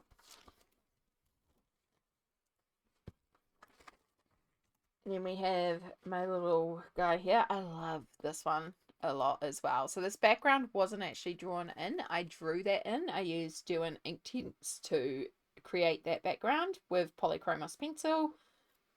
And then for my actual little guy here, also based in Doing ink tints with polychromos pencils. And of course we have our rainbow mushrooms. There's no green mushrooms because of course he's the green. So yeah, rainbow mushrooms and a little trans pride flag little snaily whaley. So yeah, really, really love this one. And the little glow effect. Again, I can look at this because I believe this was 2023. I could look at this and go, okay, I should technically darken around here, create a bit more of a vinaigrette, and that would make your eye draw in and make that light effect more intense. Things like that. I'm still really happy with it. Right, my chaos painted page. This was actually a buddy with Cindy of Mindful Grift, who I've also done quite a few buddies in here with. We had a goal to try and get quite a few pages done before Dark Fairy Tales released in 2025. So we did a few in the end of 2024 and towards the start of 2025. And yeah, for my manticore here, I decided to paint the page. So I've done my usual Liquitex clear acrylic gesso, and then acrylic inks and spray in the background to create that sort of textured background. But then I used acrylic paints to actually paint in the manticore and all this bush around it. And like, I still don't know why I went purple and green for this either. I can't tell you why, but I had so much fun doing this. It's not perfect. There's definitely, like, you can see some patches here that needs more paint. Like, it's not perfect in the slightest, but I just had so much fun painting it. And yeah, I don't know why I went purple and green. I don't know what I was thinking here, but it's cool. I still really like it. And every time I flick to it, it's like, damn, it's green. I forget how fluoro this green is. Like, the camera's not even picking up. This is fluoro green paint. It is legit fluoro paint that I used. So, it's not even just that I did purple and green. I did fluoro green. And I can't tell you why. Alright. The Kraken. I love my giant pink Kraken. I still think he is so, so cool. But yeah, again, this is now when I look back on. This was from 2023. This was actually from March of 2023, because I did March I think it was like Mythical May, or maybe it was May 2023. It's either May or March. It was one of those 2 months. Because I did like Mythomorphia March Madness or Mythomorphia May Madness. I'm pretty sure it was March. And I managed to do like 12 double page spreads during the month or something in this book. Like, I did a lot, but I did a lot of water-based ones too, and I did this where I just didn't really do anything with the sky. I just slapped down some color. I was experimenting with different ways to do sea foam and stuff too. But yeah, now I look at this, I'm like, that sky just is nothing, which isn't a bad thing because there's a lot going on down here, but it could have been something, you know. It could have been like a stronger gradient, or you know, I could have done a sunset. I could have done something in that sky. But again, these are things on reflection that we learn and grow with. I'm still very happy with my giant pink Kraken. I don't know why I went pink, but I freaking love it. You know, it was really fun. I don't like how I did the sea foam, but I knew that at the time, because again, I did a bunch of sea-based pages, and all the water that I did in them, I was trying out different foam techniques to see what I liked, and this is the one I liked the least. It is acrylic paint with glitters. I think it's Stickles stippled in as well, and then like you can see like there's some dribbles and stuff like that too from the watery paint. Yeah, wasn't a fan of that one. Alright, this page here is definitely one of my least loved in the whole book. This one I started and I just reached a point where I was like, I'm kind of done, and it's been considered done ever since. It needs another coat, it needs more work, but also I don't want to go back to it and I don't want to touch it, and so I'm just calling that one done. And it feels incomplete, but it also feels complete in its incompleteness, and I don't know how to explain it except I'm done with that page. So we don't come back to it. This one I like a little bit more. This is another older one. So this one actually was one of my first Inktense experiments. When I first got Inktense, I did this background. So yeah, I think this is 2022. And then this is Polychromos for all the shading of his beard. And then I believe his skin tone was done with Prisma, because I wanted like a specific brown tone. So, and I knew I could achieve it in Prisma. So I pulled out Prisma. And then there's some Posca paint pens to outline all the crystals and the stars. And there is also a gold metallic paint pen in here as well. But yeah, I do like my little Sandman. And of course glitter. Can't help but glitter. Honestly, I'm kind of tempted to just glitter over this whole page, which is kind of one of my rules. If in doubt, glitter it out. You will see that coming up in this book as well. Right, this one here. It's one that when I finished, I was like, I don't like it. I had a vision going into this of fire and ice and having like lots of blues and cools and then reds and warms and having the meat in the middle. And then for some reason I did the whole background yellow, which no, I was meaning to do cool and warm. So I should have done a cooler background and a warmer background and had the two worlds meeting. Like I had this really strong vision for it and it did not work out. I also was trying to make it look like all like the light was coming from behind, and I didn't understand how to achieve that properly yet. So most of it is just outlined in a light yellow Posca that ran out most of the way through. So it's not even like very well outlined because it was running out. And then yeah.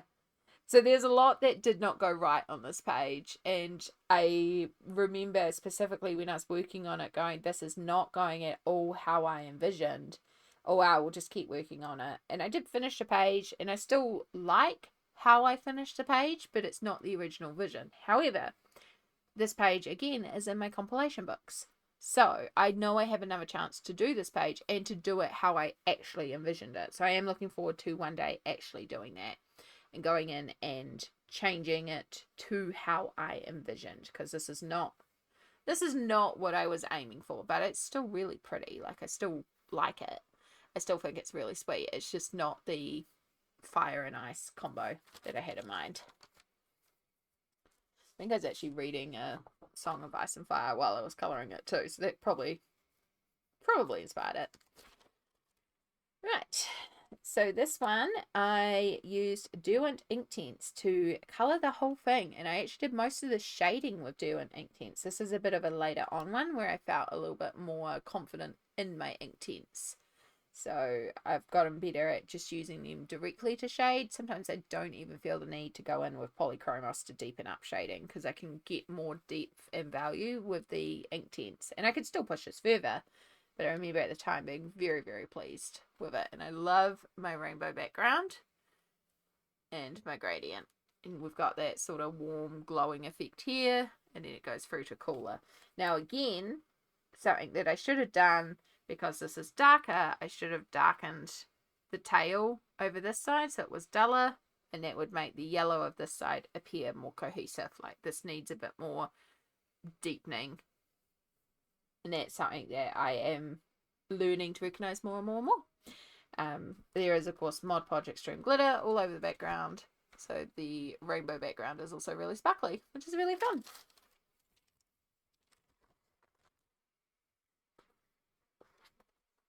Another one that I've still got to do. This is another older one, but I still really like this one as well.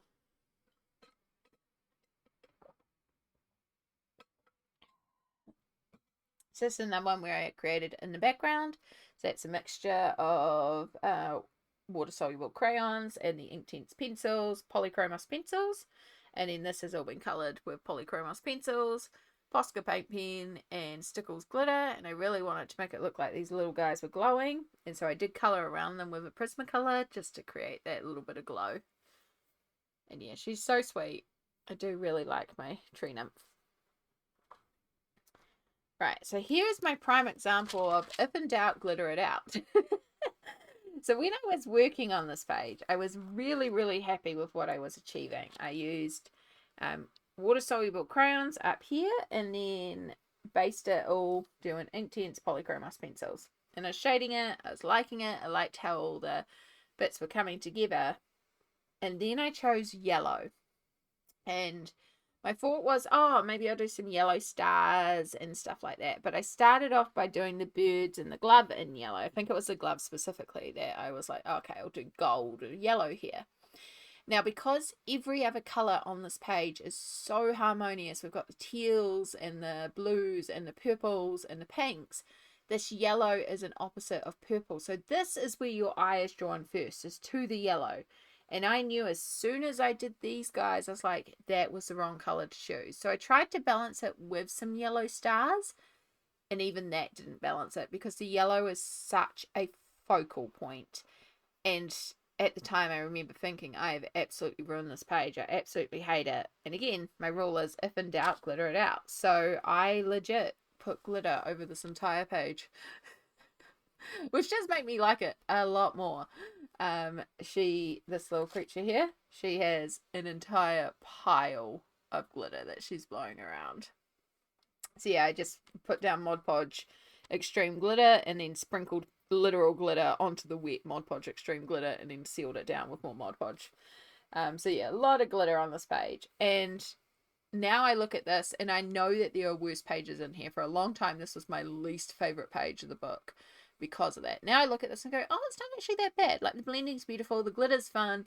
Yeah, the color, the yellow's the wrong choice in color, but it's still really nice. So now I look at this and I'm like, oh, it's actually not too bad. You know, I look at this a lot more positively than I used to. Mostly because there's now worse pages in the book than this one. For a long time, least favorite. And that's okay. Not every page is going to be your favorite. This one is one of my favorites. I love this page. Now, this page is very hard to show on camera without a ton of light reflex because of the fact that there are so many layers of pencil and they are quite waxy. So I do apologize that there is quite a bit of light reflect, but it's just the side effect of this page. So when I did this page, I really wanted to play around with light. I saw that there was this little guy here on the boat with the lantern. And I was like, oh, okay. And there's the moon poking out there. It could have been the sun, but he had a lantern. So it's like, okay, it's the moon. So it's a nighttime. Oh, let's make it really dark and make that the source of the light and the moon the source of the light. And there's just a little bit of light coming through here, but lots and lots of darkness.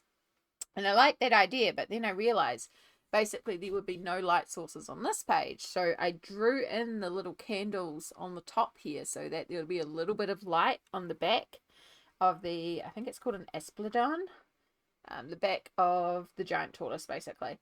And then I really played around with the light down here as well, just that little bit of surface light, stronger over here where you got the lamp plus the moonlight hitting the water, so just that little bit stronger, just little light reflex hitting all the bits down here.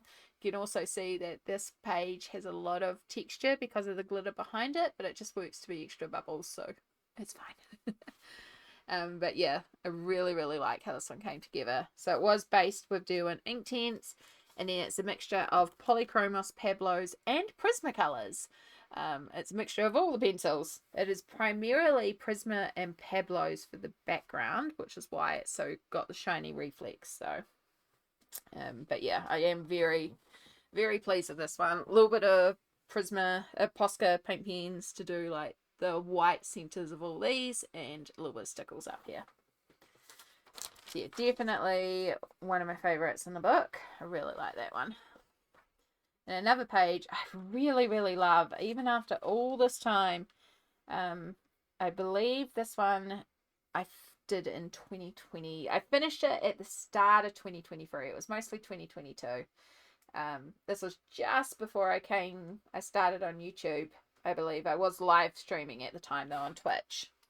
So this was one that I live streamed. And yeah, I love how this one came together. I had a suggestion to do the background instead of just doing like a blue gradient, which is what I was going to do it as if there was a sunset on the surface of the water. So I looked up some photos. It's like, actually, I think I could achieve that, and that would be kind of cool. So I did draw in this whole surface of the water with the sunset texture and the light rays, and then we colored the whole thing. Again, if I was being accurate, it should be darker down here and lighter down up as it goes up. There should be more of a vignette coming round. Vignette, sorry, as it comes out. Not a vinaigrette. I'm not pouring vinegar on this colouring book.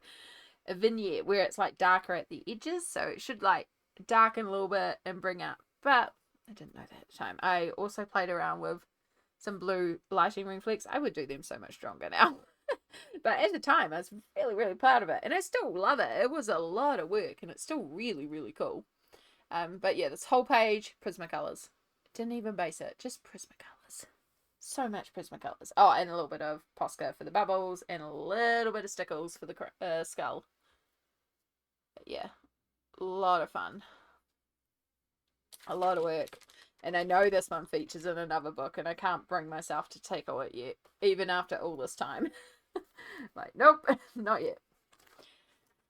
The werewolf.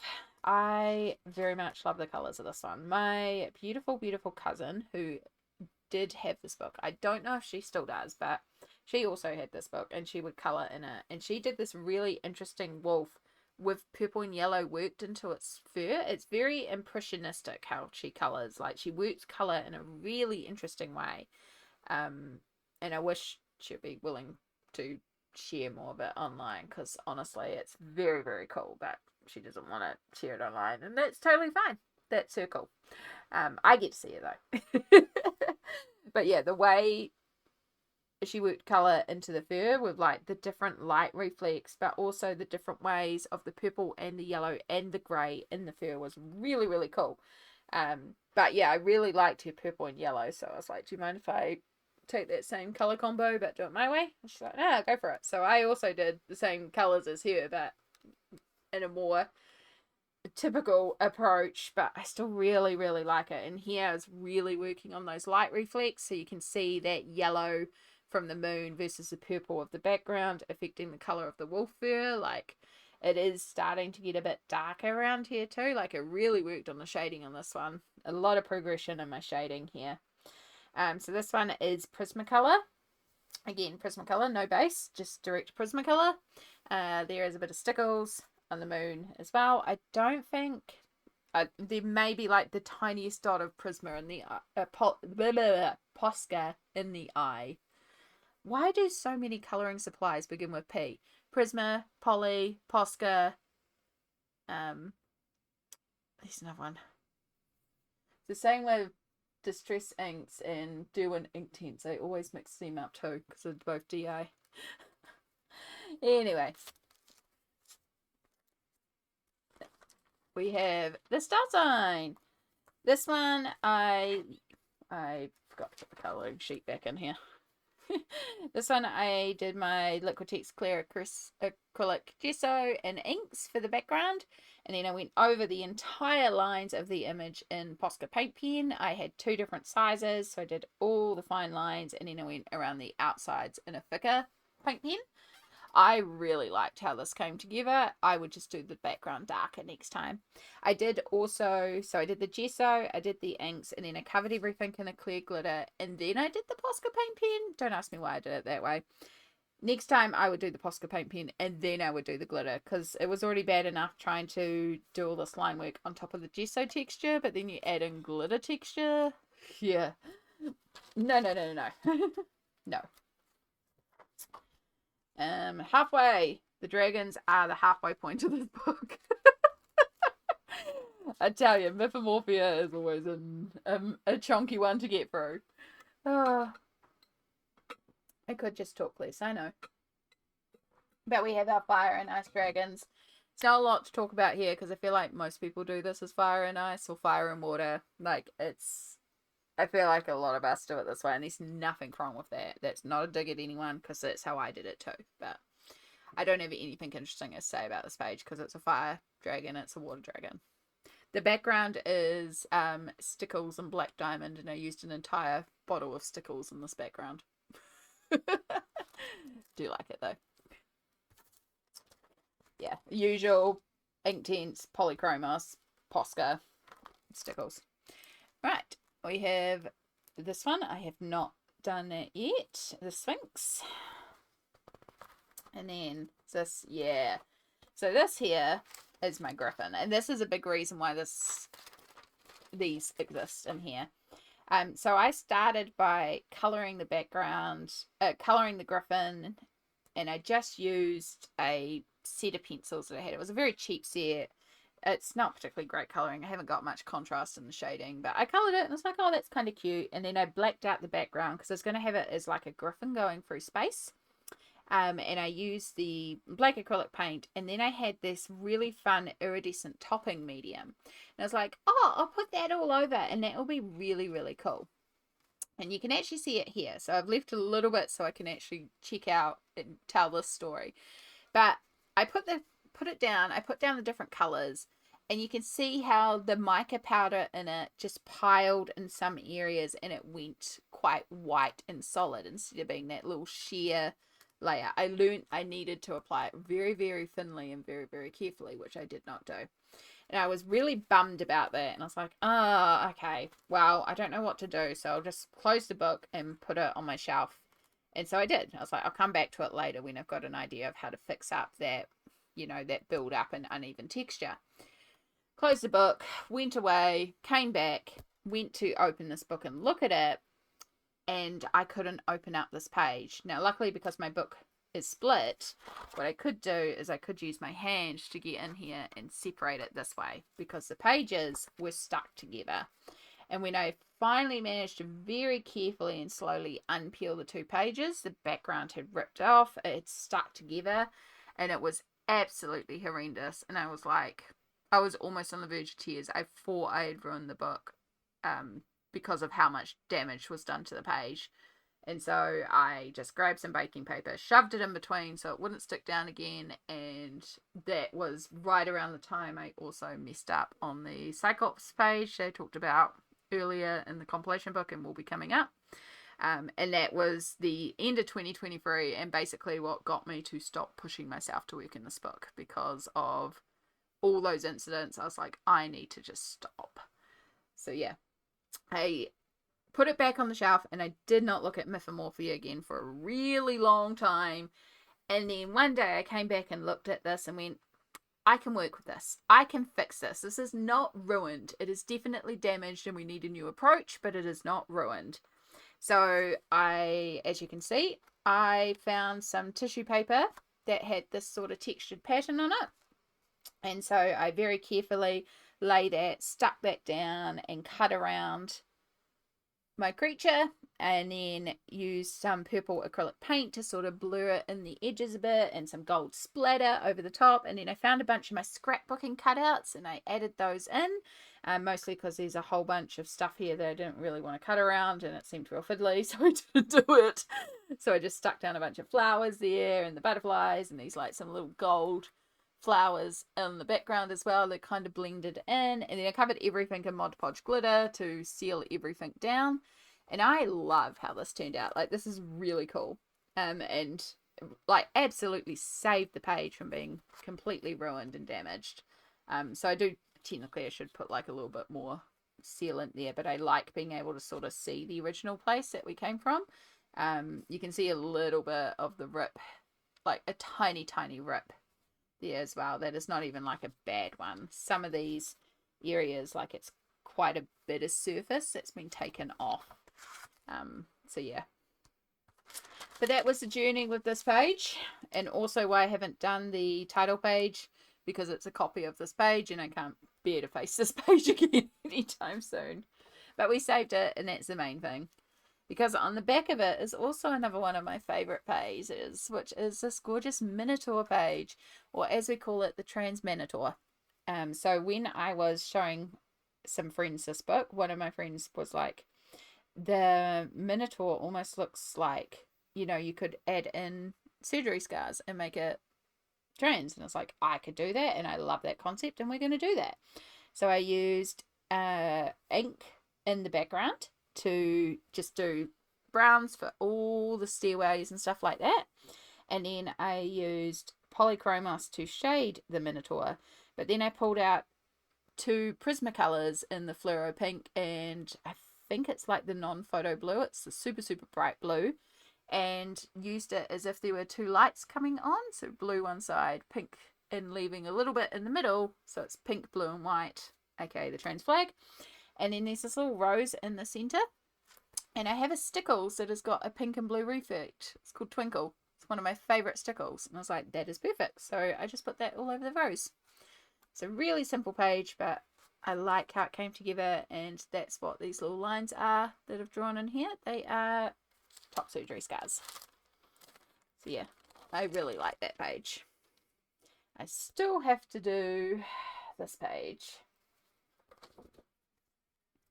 We have the Gorgon. This was another early page, but love the color blend that I used on the snakes. That sort of oil slick pink, purple, blue, teal, like really interesting colorway. Again, I look at this and now I would go in with like Posca paint pens and add some highlights to some of those scales and pop some of those scales forward and push some of them back. At the time, very, very pleased with the page. Still absolutely love what I achieved here. Just techniques that I would do now that I didn't do back then or didn't know to do back then. So this has got, I want to say the Gallery water soluble. It may also be Albert Dürer. It has some water-based pencil basing this. I don't believe I had ink tints at the time though, so I think it might be Albert Dürer's, because I did have a couple of Albert Dürer's. And then this is all definitely polychromos, and the background, I think I just used like a black pencil and went over it with the black diamond stickles glitter glue. And then a bit of stickles for the eyes and the playing card, the hidden object, because of course this is old enough Kerby that's got the hidden objects. And the little tree friend. I love my little glowing tree friend. I really wanted this to be the light source of the page, so you can see he's illuminated by a little glowing tree friend. Again, this is where deepening the edges, creating that vignette, so it's darker on the outside, lighter to the center, would just finish off this page perfectly. But didn't know about it at the time, didn't reflect on that. Things you've learned along the way. This is also another one with a lot of like pencil shine, so apologies for that. So this one has got Inktense base, polychromos for shading, Poscas, stickles. I think there's also a little bit of Prismacolor to shade it around here to create the glow. Same with on there. And there's also Liquitex acrylic inks in the metallic bronze to do all the markings. And our little friend here. So yeah, I really like this one. I think it's really sweet. And then we have the Kitten, which is one that I did in 2025, and it was actually one of my favorites of 2025 as well. This is what happens when I don't force myself to use the book and just colour in it when I want to colour in it. But yeah, I did this big double page spread, and I really like how this came together. I used watercolours in the background. There's a mixture of just plain watercolour, but also some iridescent watercolour in the background. And then I used Prismacolor to colour everything with a little bit of Posca highlights. And then there's some gold, Gansai Tumbi, the Starry Night palette. So that's the gold from there, one of the golds. And then there's also a lot of gold splattered on top. So there's no glitter, but there's a lot of shimmer and metallic. And yeah, it's really, really pretty.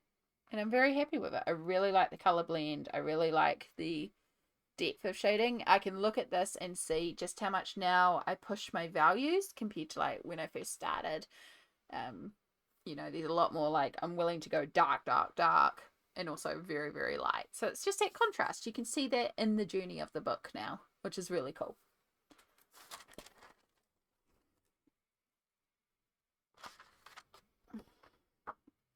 Have the Adonal Snowman?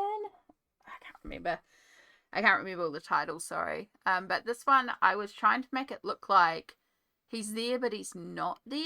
Like, you're seeing him through the haze of a snowstorm. So really trying to remove lines and make it a bit harder to see.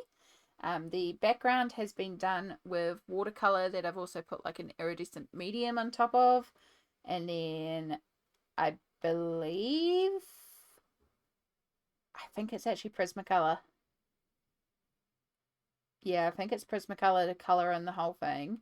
And then a lot of paint pens to remove a lot of lines. And then the entire thing has been covered in Mod Podge Extreme Glitter. And I think there's also some Liquitex white acrylic ink for doing all the snow, because some of these snowflakes were drawn in, but I also splattered in a lot of ink to make it appear even more dense. And yeah, I really like that. I think it's cool. Then we have the Anubis, which I have not coloured yet. I think we get a little run here of uncoloured pages. I think this is like the biggest unworked section in the book. See the basilisk, and then the spider. And see, it's not many pages that are unworked there, but that's the biggest run of them. And then we have the little snake here. So this one uses Derwent Inkheads, Polychromos pencils, Posca paint pens, and stickles. The usual. Yeah, I did this. I knew going into it I wanted to have this yellow glow around. And you can see here, again, lighter, darker. Like I've got it here. I really did like the background, but then it came time to do her, and I was like, oh, I don't know, I'll just do green and yellow. And I just kind of did it, and I was like, should have chosen a different color. I also should have worked better. One thing I've learned since I've done here, as you can see, these paint pen lines just kind of end. Now I blend and feather these out a bit more, and that's what it needs here. It needs a bit of feathering and a bit of softening to create that like highlighted effect, but not so harshly like you're clearly just a paint pen outline. Again, things I've learned since doing these pages that I would do differently now, but it's cool to see the journey and see how I've learned these things along the way. So also still really, really like this page. Oh, this one was fun. So yeah, this one uses a lot of Derwent Inktense. I think most of it's shaded with Derwent Inktense, and then a whole bunch of metallic watercolor as well. I know I covered the entire Foo Dog in it, so it's got like a ton of shimmer, tons of sparkles. This is very much just to throw everything at the page, which is kind of fun to do. So yeah, lots of Derwent Inktense to base. And I know at the time I was doing this, I was also working a lot in cute and cozy style books where you put down alcohol marker, you might do like a sharp Posca paint pen highlight, and that's kind of what I've done here. I was just in the mood to work like that, I guess, but I like it. Like, there's a real funkiness to this page. And again, I'm pretty sure this isn't another book, so I can do it again if I want to, but I really like how it came together. And these, again, metallic, shimmery watercolor paints all over, splattered everywhere. I think I even used some glitter gel pens to color in certain areas as well, like all these little details. I think a lot of them have been colored with glitter gel pens. It was very much like all the glitter, all the shimmer, all the sparkle, all the splatters. I had a lot of fun while doing it. I really like it. Ooh, you're missing a protection sheet. Okay.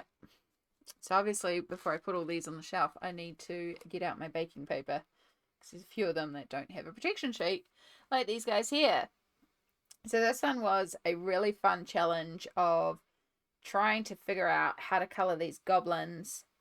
And I thought it would be, I just had this idea to do purple and yellow and do as if it was like the glowing moon and then the shading around it. And I really, really like how it came together.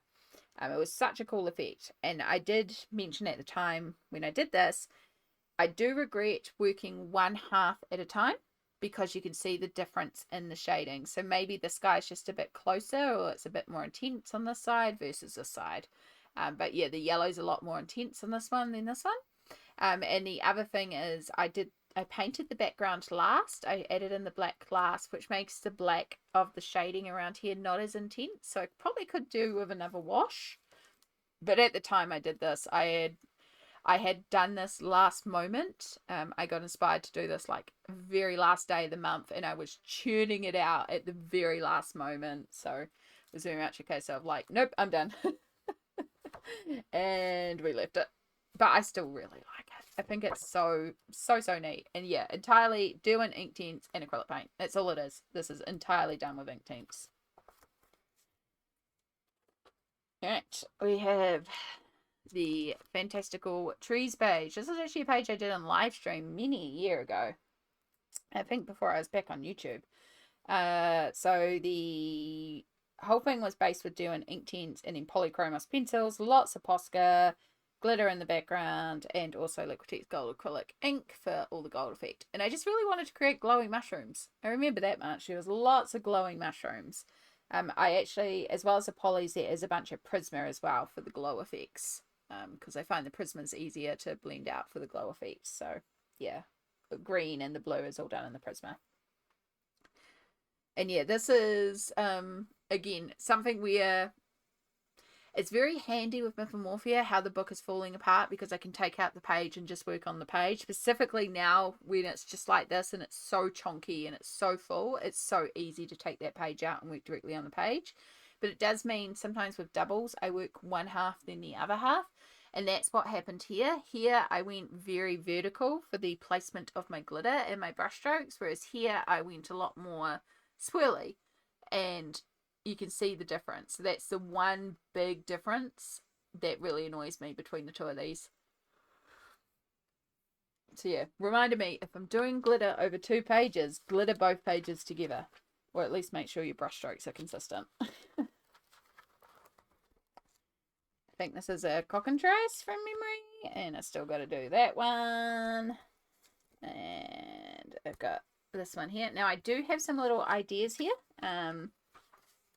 I really like the colorway of this one. I found these, I just googled, can't remember what this is called, but whatever this creature is called is what I googled, and I found these 2 images, and I really like this sort of purple and yellow with this background. I also really liked how this background was in here, and I think I was originally thinking to draw that in.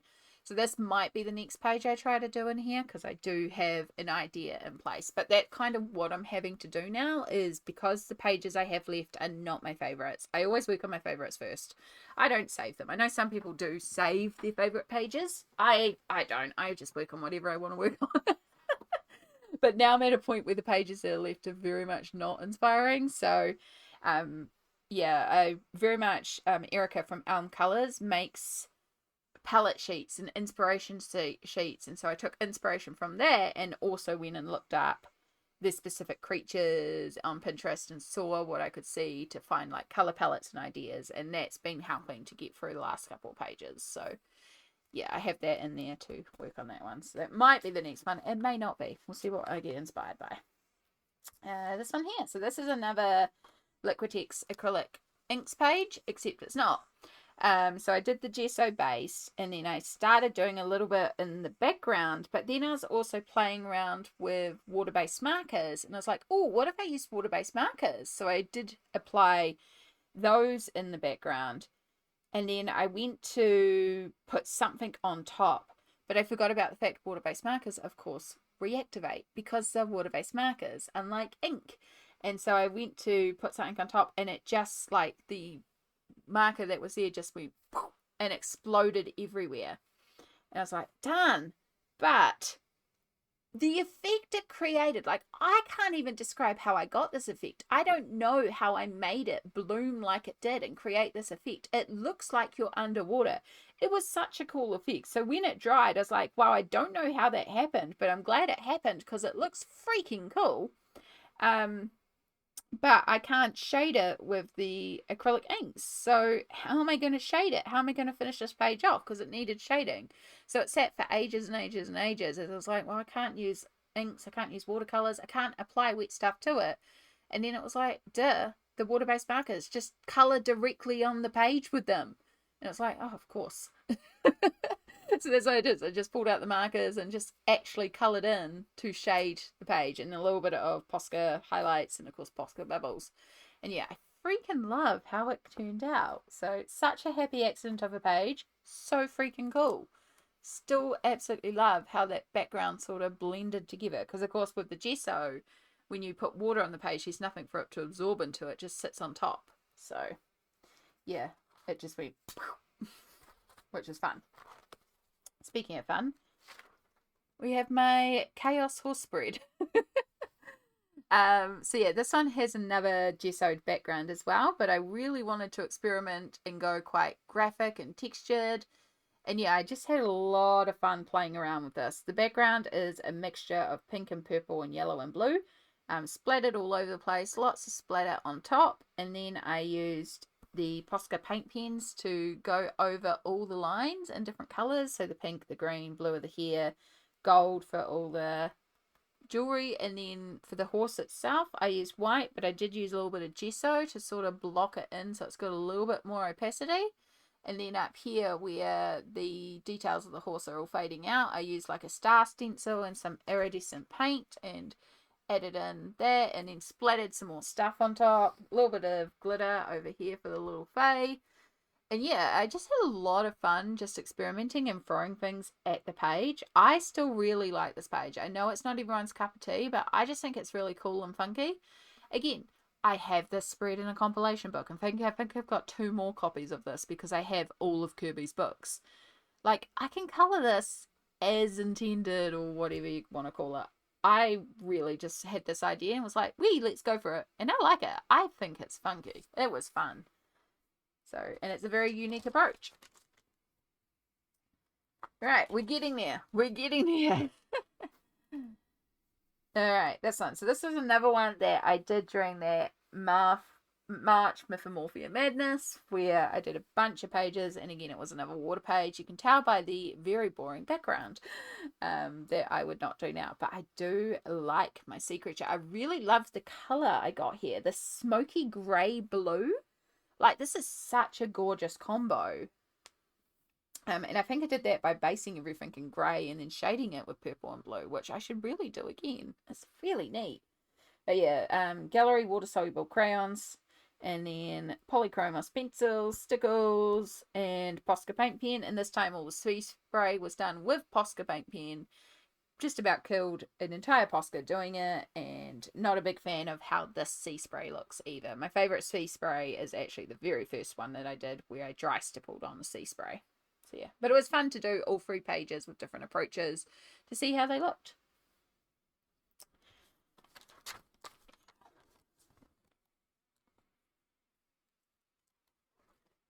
And then, so these 2 pages are the reason I stopped working in this book in 2023. And these 2 pages were around the time of the Griffin disaster page where it got stuck together. Yeah, these 2 were also part of the disasters that went on at the time. So I was also working on these 2 pages together. I used Derwent ink tints and then polychromos pencils and glitter in the background, and my idea was going to be that this guy was glowing and this guy was going to glow. It was like an alien ghoul, and I started working on it and I just wasn't inspired, but I was pushing myself, and I got to this point. You can see there is no glow effects there's nothing. Like, it was colored in as is, and I was just like, you know what, I really don't even care about this page. I'm just going to glue the background and call it done. Now I would walk away from the page and just make it a whip and come back later. But I was on such a mission to complete that book. I was in such a, you have to finish the page. You have to finish the page. Now I would just go, I am clearly not in the mood for this. Walk away, come back later with fresh eyes. So yeah, I was pushing myself to do that. And that's exactly what happened here as well. I loved the green of my Cyclops. I loved the way I shaded him. And then I chucked down some acrylic black paint for the background, and I was like, oh, I don't really want to do all those chains, and I don't really have time. I'll just grab out the Liquitex bronze and block everything in. But the bronze meant that I lost a lot of the shading, so I grabbed out a Posca paint pen in black and just went round, except my hands aren't great at doing outlining, so it's very messy and it just ruined it. And that was again me trying to rush to finish the page because I was like, I need to finish a page, I need to finish a page. So once I did all that, I was like, no, we're stepping away. We're stepping away. And that's where I closed off the 2023 challenge because I was officially burnt out, done, and forcing myself to do pages in a way that I didn't like. Now I look at this in 2026 and I can appreciate what this has done for my colouring journey. While I may not have learned techniques from this page, I learned to slow down. I learned to stop, to not push myself, and to enjoy the process. And that is just as important as learning a technique or a skill in a page, is to learn to also appreciate. So yeah, now I look at these pages again, it's the same thing as my glitter snow page. I don't look at these pages and go, oh, I hate them, I ruin them. I look at them and go, this is where I was in the journey at the time. And this is not how I would approach it now. You can see that because I have redone this page and it's so much better. Can I remember what book it's in? I think it's this one. Ugh. Is it that one? Nope. Oh my gosh, there's Kerby's everywhere. Which I'm not opposed to. Yeah. So yeah, you can actually see how much. A bit of reflection, a bit of time. This is just a year apart. This is end of 2023 and this is the end of 2024. So just a year apart. So much growth emotionally. But yeah, really cool to see. And I love both of them. I obviously am much happier with the overall aesthetic of this one. But this one, the journey. So yeah. Right, we're getting very close to the end here, folks, for this book, but not the end of the Kerbys.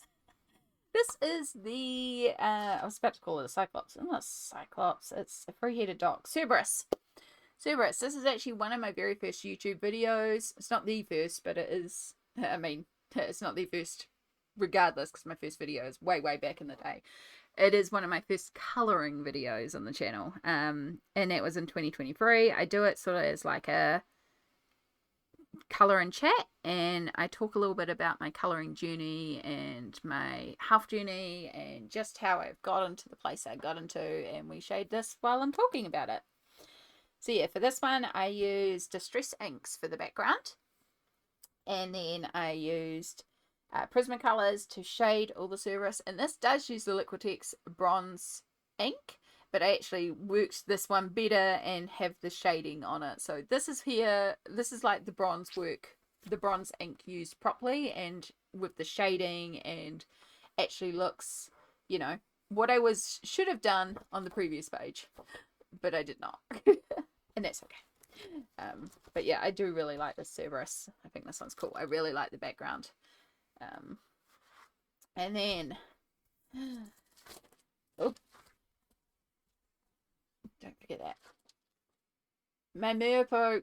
I love my merfolk. I think after all the pages in this book, this one is still some of my favorite. So when I started the acrylic ink journey, I did the Leaves introduction page, then I did the Green Man, and then I did this one, and this is the one where it really clicked with me and I really pushed the shading on here and colouring in with the inks and getting all that detail in with the inks. I didn't just try and use black and white and highlight a few areas, I coloured the whole thing.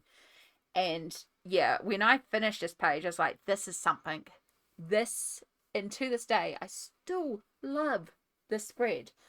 And I love the hippocampus and leocampus that I've done with this technique. Like, yeah, it's just a go-to technique for me. I almost want to get, find like one of my sea books or something. Or if Kerby ever did a whole ocean theme book, which, by the way, Kerby, would love an ocean themed book of just ocean creatures. It would be fun to do a whole book of just this technique. Could be so much fun. But yeah.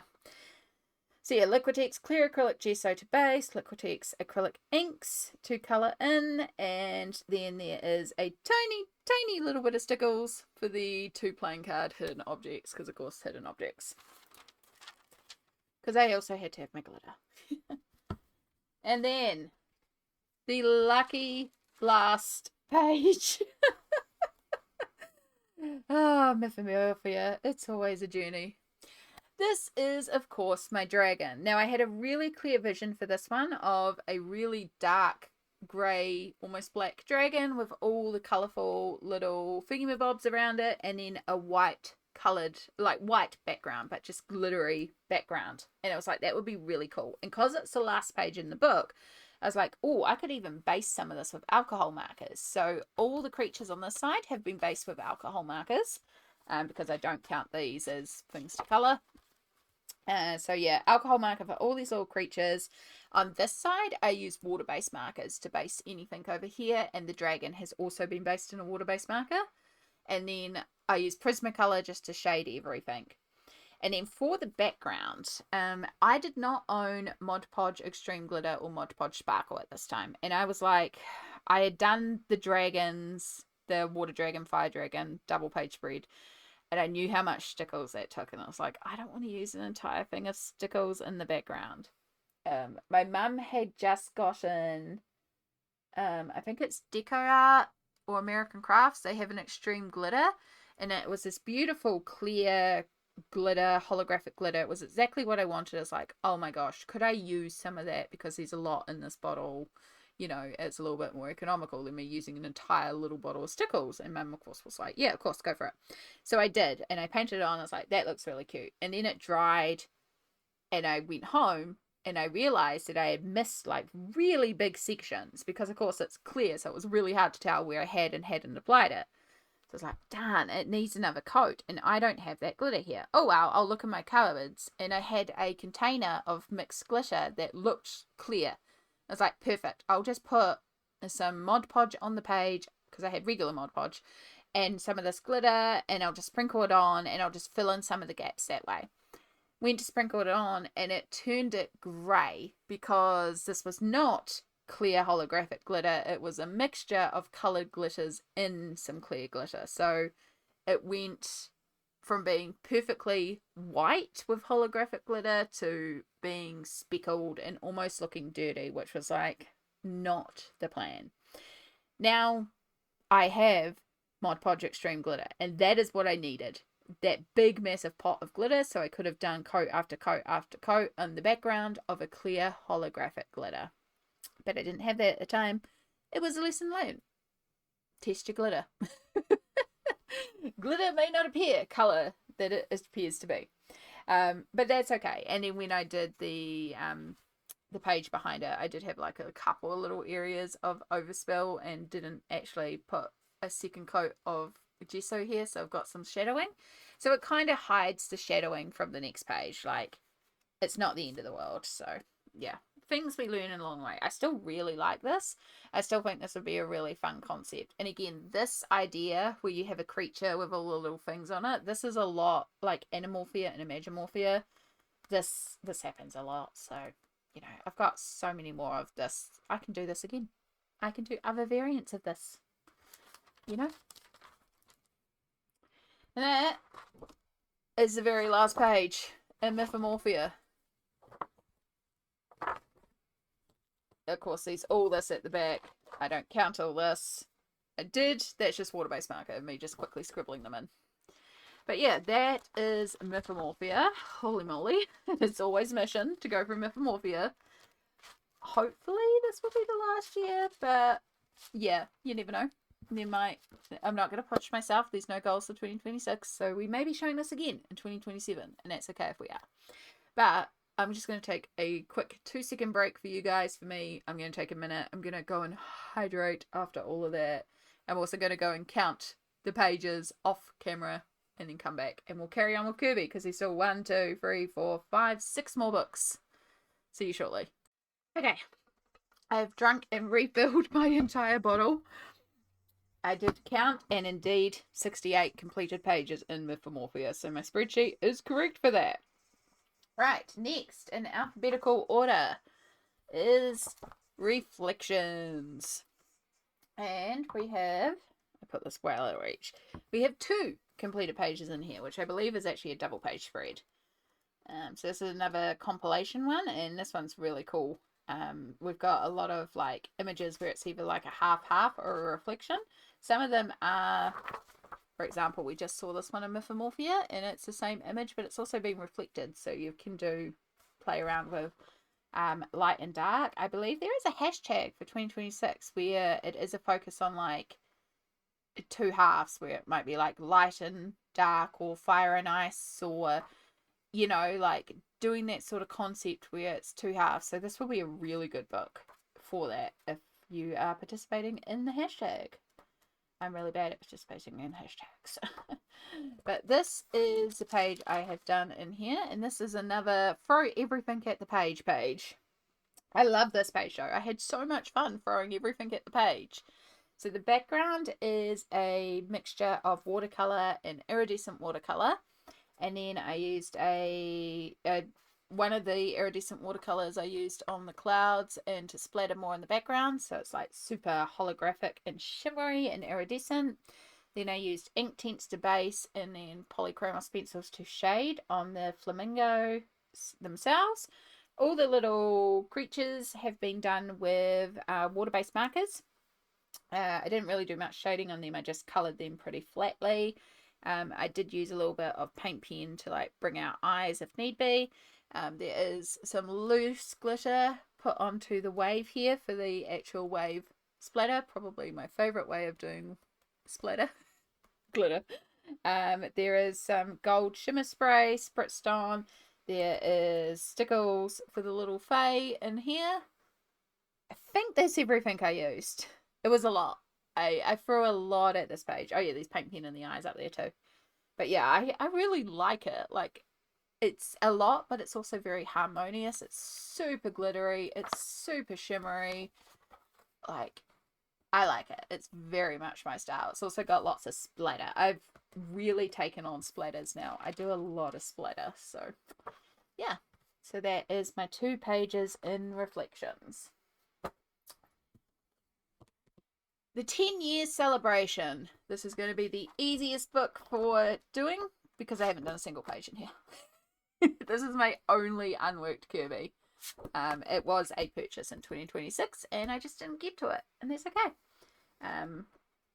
Yeah, again, look, there's another copy of the horse. Like, yeah, there's the flamingos that I just did. Beautiful examples at the start. So yeah, as soon as I heard this book was coming out, I had to get it. I am very interested in doing the big fold out page. I think that would be really neat to do. I've seen that done a few times, and then of course there is all the sketches in the start here. The sketches from a sketchbook. I think it's up a bit more. Yeah, these ones here. I've seen this done a couple of times too. Like, these would be really cool pages to do. But yeah, I haven't got into it yet, but maybe in 2026. Oop, so that one's easy. All right. Wondermorphia is the next one in alphabetical order. And according to my list, I have 3 pages done in here. That does sound right to me. Yeah, so this is another single-sided one, which is great. We love single-sided. I wish more were single-sided, but that's okay. So I have the jellyfish page.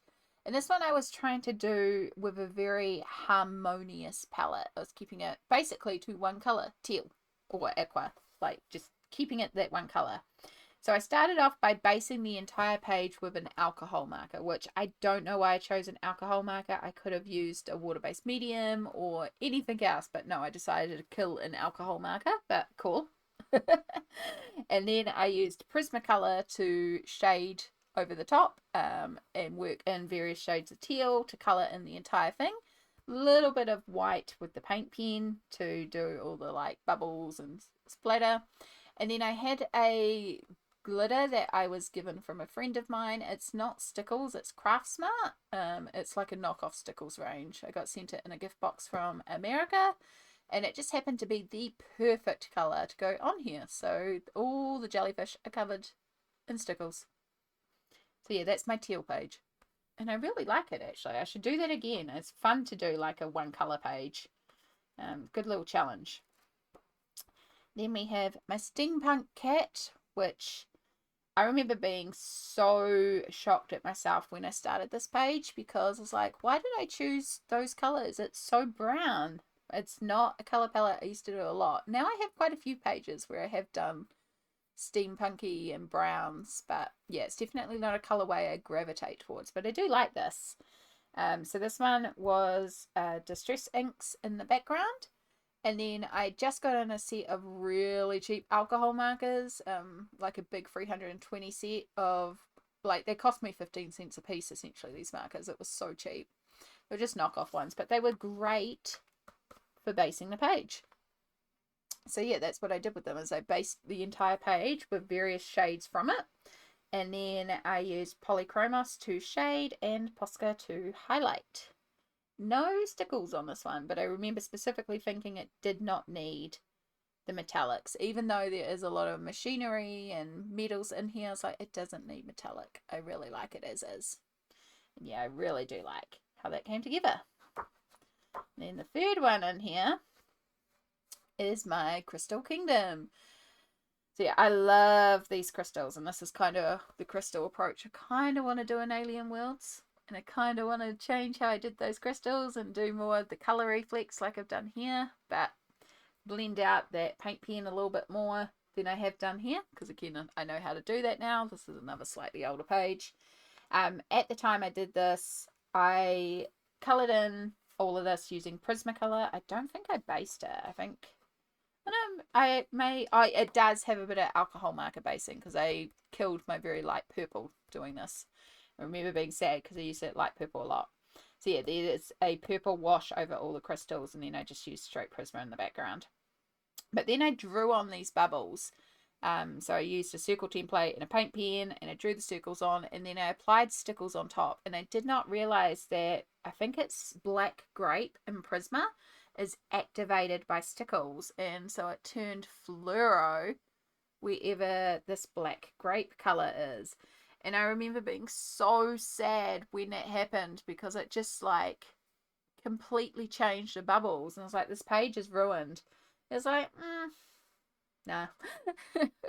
Because I thought about painting over the bubbles and then glittering on top, but then it's like, well, it kind of just looks like reflex within the bubbles, because bubbles pick up colors, so maybe it's just got some bright pink reflex, you know? Maybe there's something a bit more pink around or something. So yeah, in the end I left it, and I've just tried to keep in mind anytime I want to put stickles on top of Prisma to be conscious of the fact that it may potentially change the colour. So yeah, try to keep that in mind now.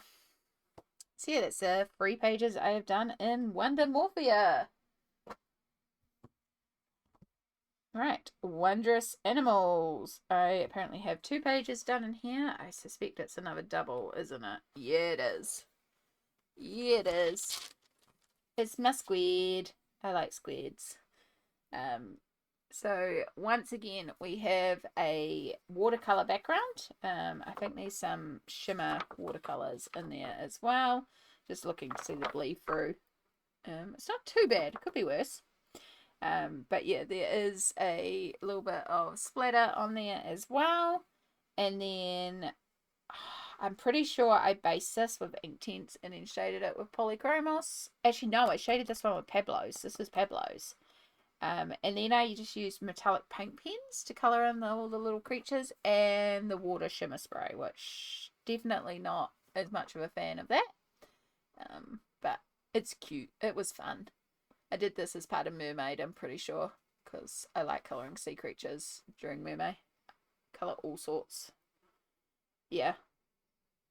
It's cute. So that is my squid.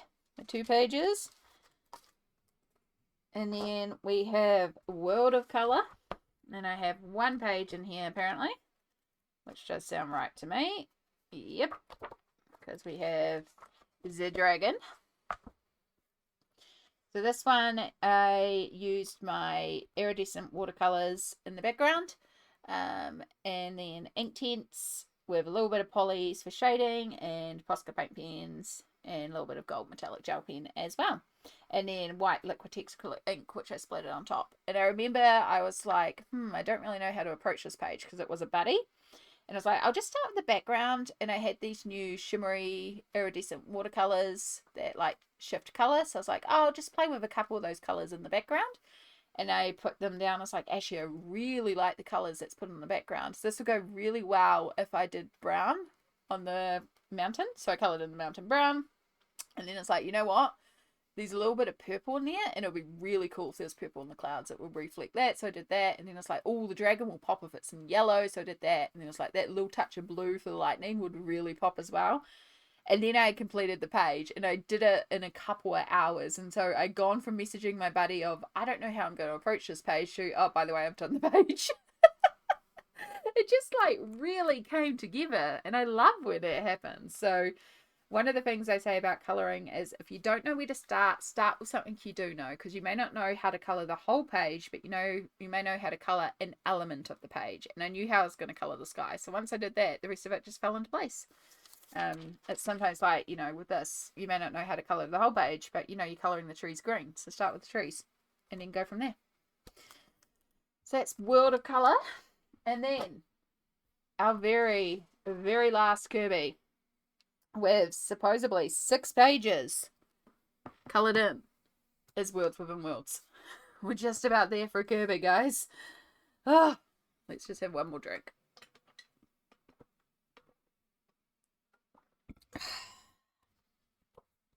Okay. So the first one to show you is this one here. This is my other chalk pastel page. These are the only 2 chalk pastel pages I have done, and they're both in my Kerbys. So I started this in, I want to say 2020 or 2021. I started it, and it took me until I think 2024 to finish it, because I used the chalk pastels in the background and then sprayed it. Hated the background, still hate to touch the background, it just feels dirty. And then I would come in and I would choose an element on the page and I would shade it in. So like I'd do the octopus and then I'd just step away. And then I'd come in and do like the eel and then I'll step away. So I did it little bit by little bit, and then it reached a point, I think it was 2024 when I finished this one, where I was like, yeah, okay, let's get this done, because it's just like, I think there was very few bits left in here, just like lots of little seaweeds. Like most of the big objects were done, and so just on a live stream over a couple of hours, I sat down and I finished off the whole thing. So the background, as I said, chalk pastels, and then a mixture of Polychromos and Prismacolor pencils, because I know that's Prismacolor. I know I brought in some Prismacolors at certain points, but the majority of it is Polychromos. There is Posca paint pen. There is also some white jelly roll, or was it my other white gel pen that I used to use back then? No, I'm pretty sure this was, a lot of the little dots were initially done with jelly roll, and then came in and added the bigger bubbles with Posca, which I added glitter on top of as well, because glitter. And yeah, I remember just being so pleased when this was finally done, because it had been a whip for so long. But it does look really, really cool.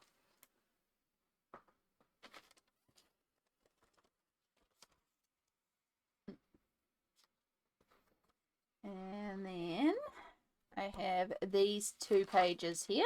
So we'll talk about this one here. So this is another older one. This one was me kind of showing that you don't have to have expensive supplies to colour. So the background is done with those Gallery Reeves water-soluble pastels. Yeah, I don't own them anymore, but I did have them at the time. So I did the background with the water-soluble pastels, and then I just chucked some cheap glitter glue on top of all the clouds. And then for the actual bird themselves, this has been coloured entirely with Faber-Castell classic coloured pencils, the red box student grade pencils. They are fabulous pencils, but yeah, I did all that with those pencils to show you don't have to have, Prismacolors or Polychromos. You can work with, cheaper pencils, as long you know, as you're willing to build up and take the time and work with them, you can still achieve great things with them. So yeah, that one's done entirely with the Faber-Castell Classic Colour pencils. There's no paint pen, anything like that. And I still think it looks really good. I really like this page still. And like, yeah, the colour's not as vivid as the Prismacolor page next to it, but it's still a very lovely page and it still works really, really well. But yeah, of course, next to it we have the dragon eye, and this has been done entirely with Prismacolor for the actual dragon. And I was so happy when I finally finished this one. This was another whip that I had for a really long time.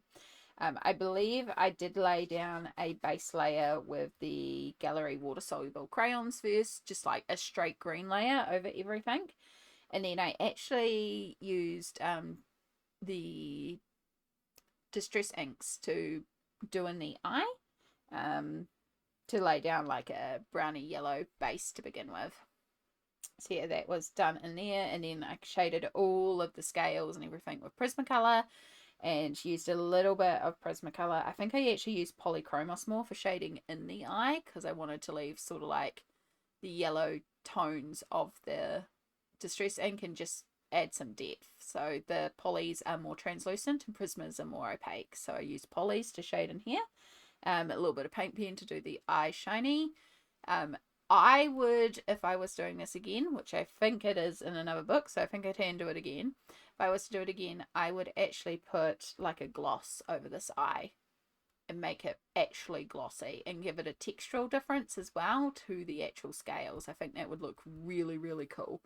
Part of me is still tempted to go in here and add a gloss to it, because I just think it would look really cool if it was glossy as well. Like, it looks shiny with the reflex, but if it was literally glossy as well, it'd be cool. I also thought it would be really cool to do this sort of as rainbow holographic, which I don't know how to do that. That would be a lot, but maybe one day I'll do it again. Again, I'm pretty sure I've got that dragon eye in another book. Alright, so there's... oh yeah, this must be our next one. The Rainbow Dollhouse. So this is another one where one day I randomly came in and I coloured, I think I coloured the fountain and I coloured the witches, and then I just never came back to it. And so I was sitting down to do my whips, and I did a little bit more work, and I had coloured in the witches and I'd given them these purple dresses, and then I'd done the fountain, and I think I'd done a bit of the greenery down here. I was like, oh, maybe that room's pink and maybe that room's green. I was like, I wonder if I could do rainbow order if I did that. So if I went red, orange, yellow, green, teal, blue, and then it jumps up purple, indigo, pink. So it's almost like dirt, dirt, dirt. So it works in opposites, basically. If I did it that way, then I could get rainbow order. And I was like, okay, rainbow house it is. So it's kind of like as if every room has a spotlight with a coloured film on it. And every room is tinted a colour, and I really like that. Like, I like my little room here where it looks like maybe they're watching something blue on TV and red on TV, and then the yellow, the pink, it's pink. Yeah, so this bathroom here is meant to be in between the two, and it reads pretty close to the pink, so that's probably the only thing I would change. Is I would do more, I'd try to make it more indigo than looking like we've got two pinks, but also maybe that's just a pink bathroom for the pink witches, you know? Yeah, but I really like my rainbow house, and then because everything was so rainbow, I knew I was going to colour the house grey, because it's like, I didn't want more colour, so like a grey-white. And then for ages, it's like, what do I do for the background? And then it's like, nah, just black, and then the holographic rainbow glitter, like glitter party. So now it looks like a disco party. And I love it. I kind of want this real life dollhouse. I mean, I want a dollhouse in general because I want dolls, because I'm deep diving dolls at the moment. But, you know, it's cool. I like it. Makes me happy.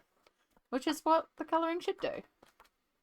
Alright, so that was free. According to my list, I should have 6 in here. So, 1, 2,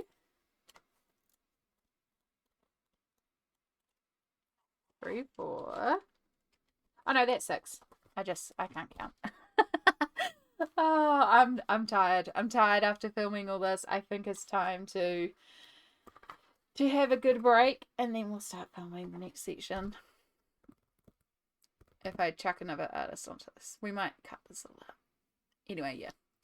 So that was Words Within Worlds. Yay. And that means all my Kerby is now up to date.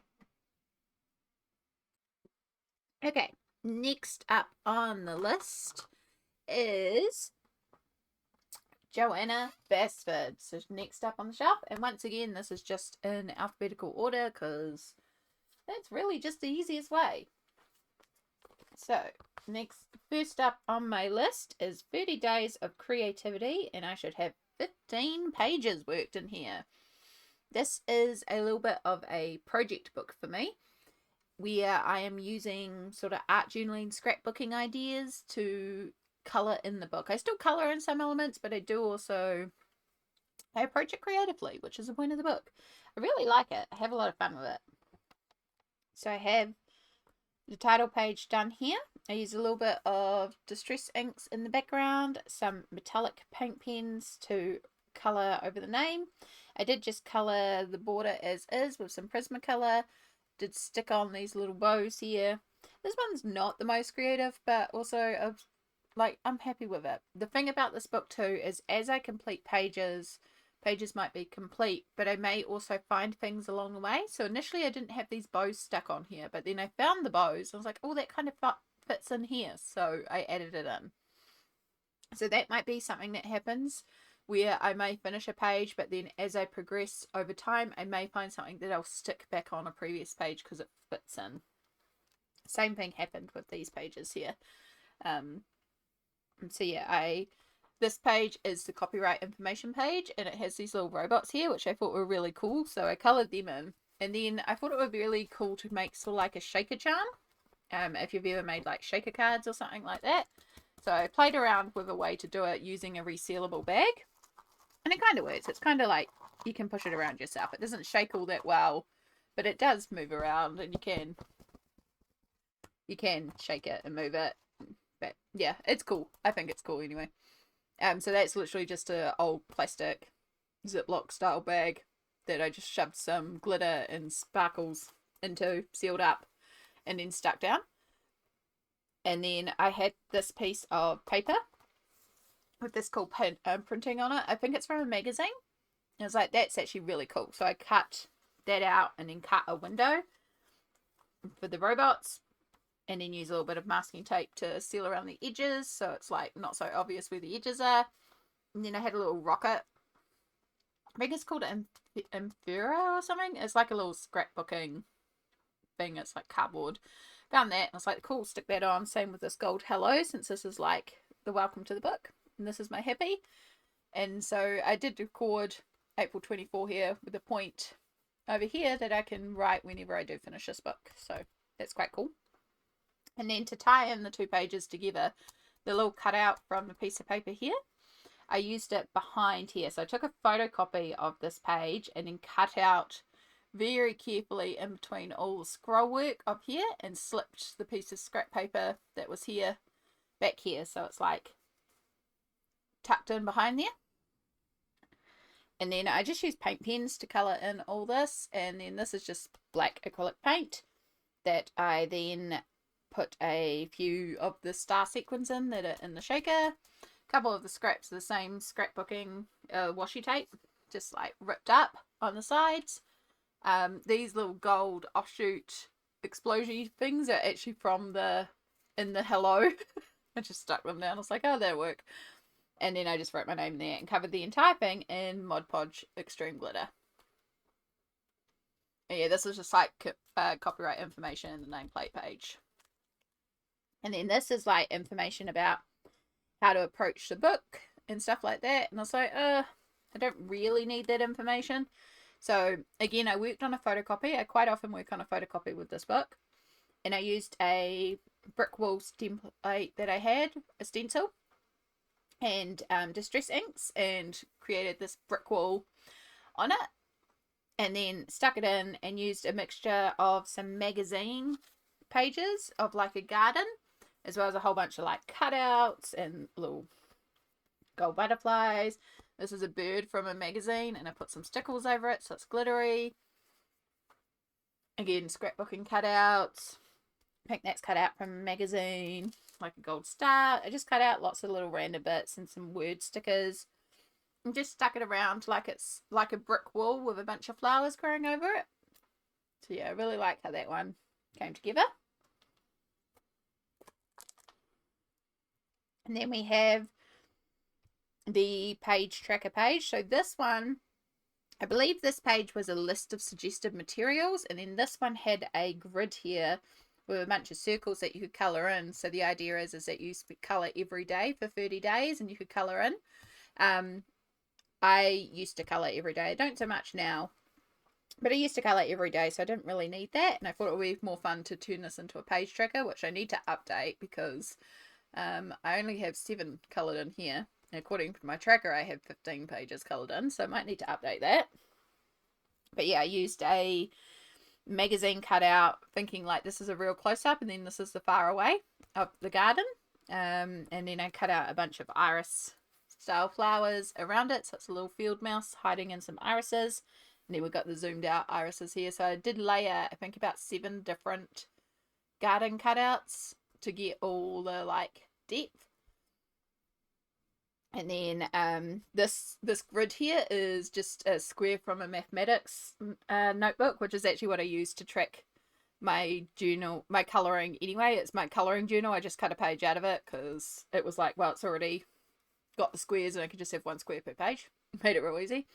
I do need to go over this with a different colour because it's very hard to see when it's not got the light hitting it. But yeah, it does say page tracker on this little tag up here. And then I had a bunch of these little butterflies, these little craft paper butterflies. So I stuck a bunch of them down and all of them have been covered in Mod Podge glitter.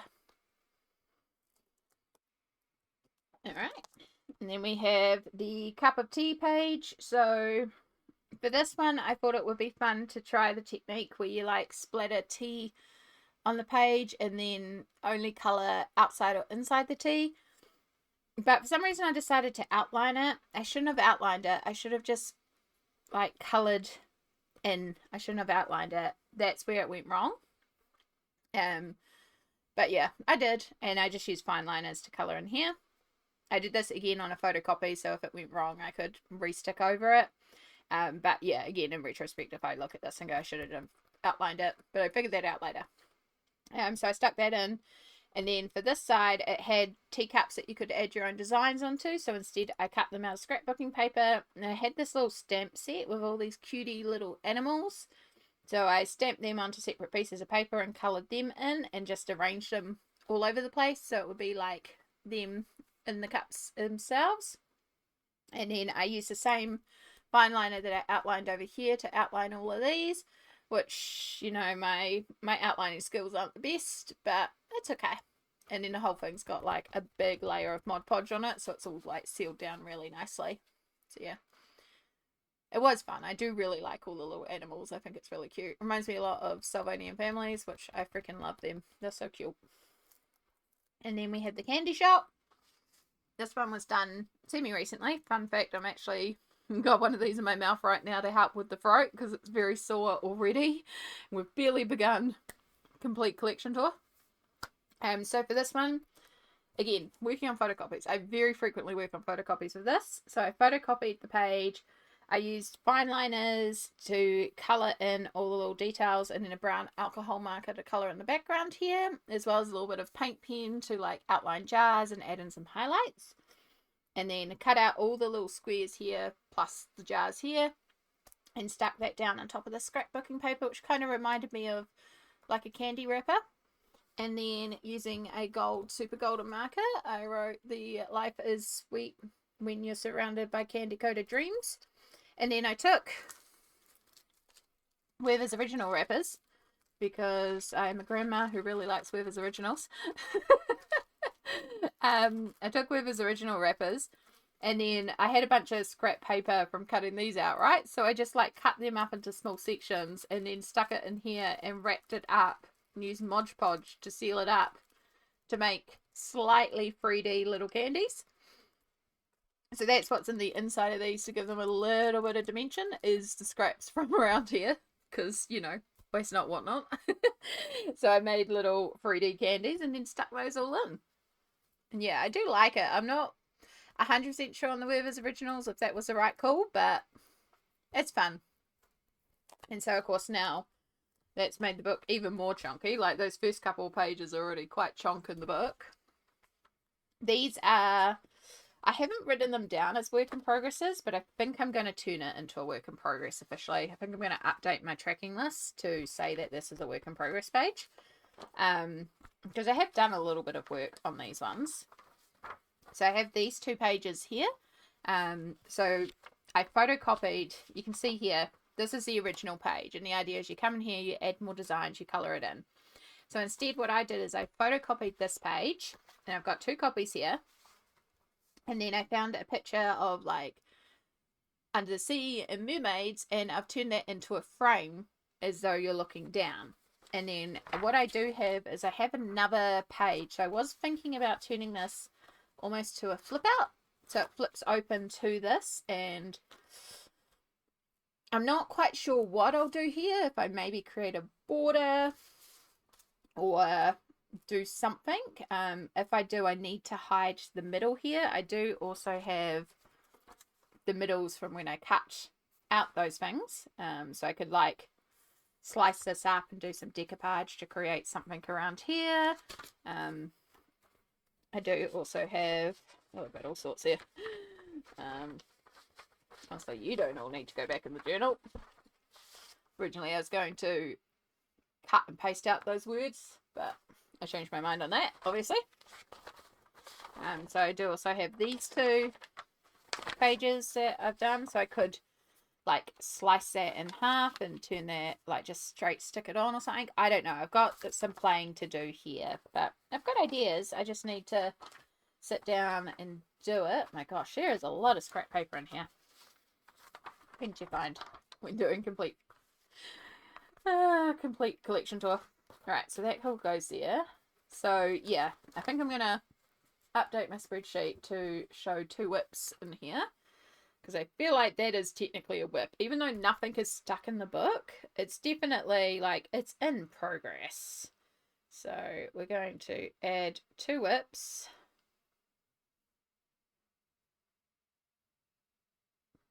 To our spreadsheet. So yeah, now oh, come on.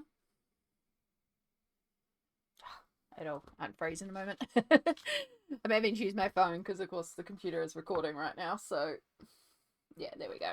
So yeah, 2 whips. And then I have also got, as you can see here, a few more photocopies. So I've got this page photocopied, just ready to go. And then I've got this page photocopied, ready to go. Because again, I do often work in photocopies in these books because it's easier. And then the rest of that doesn't even belong to this book and is random. It was actually some freebies colouring pages that I was looking for in November. That's okay. So yeah, those are the whip now. And then I won't count those other ones because it's literally just a photocopy. And then we have Progress Not Perfection. This is definitely my favourite in the book. Now, if you have seen my 2025 colouring journal, which I have put away, this is the cover. So I created this here by, it's actually I think it's like 4.5 hour long video on the channel, where I go through the whole process of me doing this page. So this page started off with just these words on the side and like a message from Johanna. There's a few of these in here. These go outside the lines, right? So you've got like message and then this that you can color in. So this had Progress Not Perfection and a whole thing here. So I covered that up, obviously. So what I did was I had a book. This is actually a painting by somebody, and I have the art book. I found it in an art store, a secondhand store. It's a really cool, and I pulled the page out, and then I coloured in this side, and then stuck it down with a bunch of different stars and bits and pieces and the stick-ons and stuff like that. And then I went and photocopied that a couple of times, which is one of the photocopies ended up as my journal cover because that was spare. But then I also took that copy and turned it into a puzzle. So you can see that there's actually little puzzle pieces on here as well. And then I restuck that in with the puzzle pieces. So it's like multiple layers built up here, but it's like, it's a puzzle that's in progress. And it's not about necessarily being perfect with the puzzle, which is why we've got some puzzles on the side. And then I stuck on some extra stars and stuff like that. It was a lot of fun. It's a lot of Mod Podge. Which is why this center is like almost peeling, because it's just like 4 or 5 layers of paper deep. But I freaking love this one. This is definitely my favorite. She's solid, but I love how this turned out so much, and I really want to do something like this again in here. I missed doing the good old big art journaling project, so I think I just want to sit down and play with that mermaid's page. Like, I can see a lot of potential in that mermaid's page. I just need to figure out what I'm doing there. And then that was another idea for that page. I actually have like a little fairy door and stuff like that to turn this into like a little fairy garden page. So that's the Kala Morgana bookmark sitting in there. It's not in there to just bookmark the page, it's in there because it's also part of the idea. And then this is the other one that I have completed. I think that's the only other one it has, and it's still got my post-its on it. So this one here is completed, but not technically completed by me. So this is another one where you had the words on the page and a message behind it. So again, I photocopied it, and you can see I've photocopied it twice, and I gave 2 of my nibblings each a copy of it. And so that is what's happened here, is the nibblings have actually coloured this page, and that's what's under the poster is their names and ages for when it's been coloured. So I just keep that hidden for privacy, but yeah, it's got their names and ages, and then I just stuck it back in. So I just each gave them a copy and said, hey, do you want to colour this in with me? And as you can see, they went fun with markers and stickers and all sorts of stuff, and they had a good time with it. And I think it's really cute to have their colouring in here, so I really like the Space Shorty. This is my second favourite in the book. Honestly, it would be my favourite, but I mean, I can't deny that I freaking love this one. Otherwise, this would be my favourite. I do love my nibblings. So yeah, I think that's everything in here. That is all. So I should have 15. 1, 2, 3, 4. Work in progress. 5, 6, 7, 8, 9, 10, 11, 12, 13, 14, 15. Yay! Page count is correct. That's 30 days of creativity.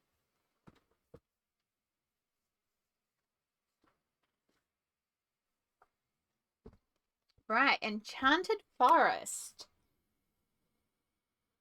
I'm sitting here pausing because I am having a debate with myself if I am unhauling this book. This is something that I'm also keeping in mind as I do Complete Collection this year. Is this a book that I want to unhaul? I did get rid of Secret Garden, and it might honestly go the same way. I'll show you my one completed page that's in here. Well, it's actually a double. There's this one here, which is another collage style page. I used a mixture of watercolor and iridescent watercolor and shimmer inks in the background. And then I used metallic paint pens just to color all the leaves that were on here. Then I used a mixture of magazine cutouts and feather stickers to do all the birds on the page.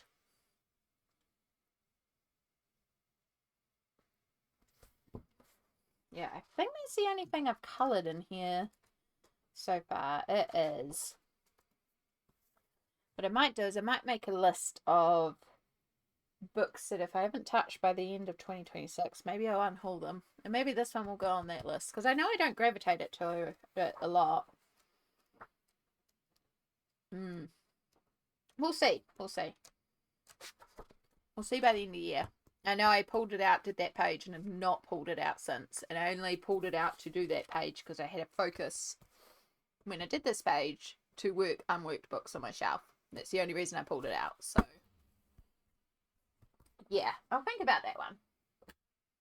Right, the next one that I have definitely done some work in is, oops, I just realized something. This is also part of it. I need to update that because I've written that down as 1 page when it's actually 2 pages. The doubles count as 2 pages. Right, next on the list is 30 Days of... not 30 Days of Creativity. Ivy and the Inky Butterfly.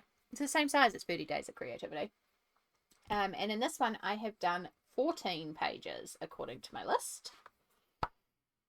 So I have the title page here. This background was done in Neocolor 2s in the center here because I used to only own those 4 Neocolor colors, so they made good galaxy colors. This is a lot better galaxy than my first attempt at a galaxy. Still not great, but it's a pretty good attempt. The stars though, just a few stars.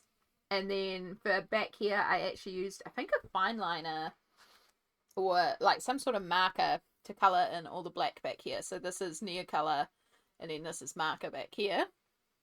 And then a little bit of Prisma to color in the gems. Not Prisma, Poly, sorry. And then I used a Deco Art paint marker to do all the silver. So I went over all of this and all the words in silver. And then a lot of a gel pen to do all the white stars. And it's a lot of stars. I do a few less stars now, but I like it. I think it's cool. And then I have this one, which is just a water-based marker and some gel pens. Nothing too special. That was just a 2 minute sit here and go. And we have this one here.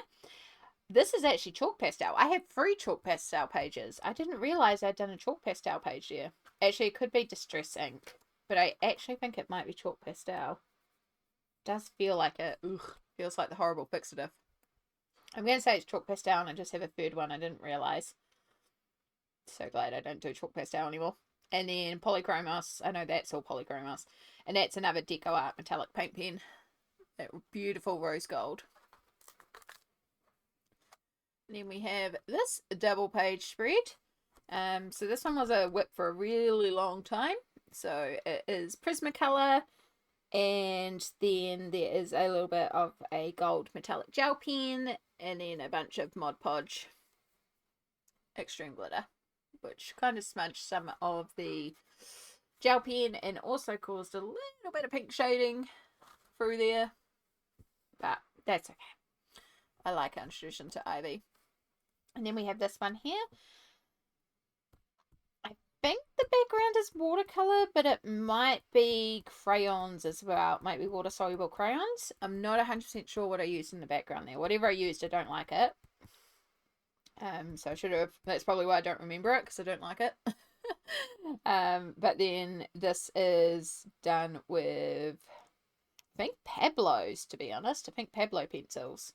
These little bit of like different metallic paint pens to do some details as well.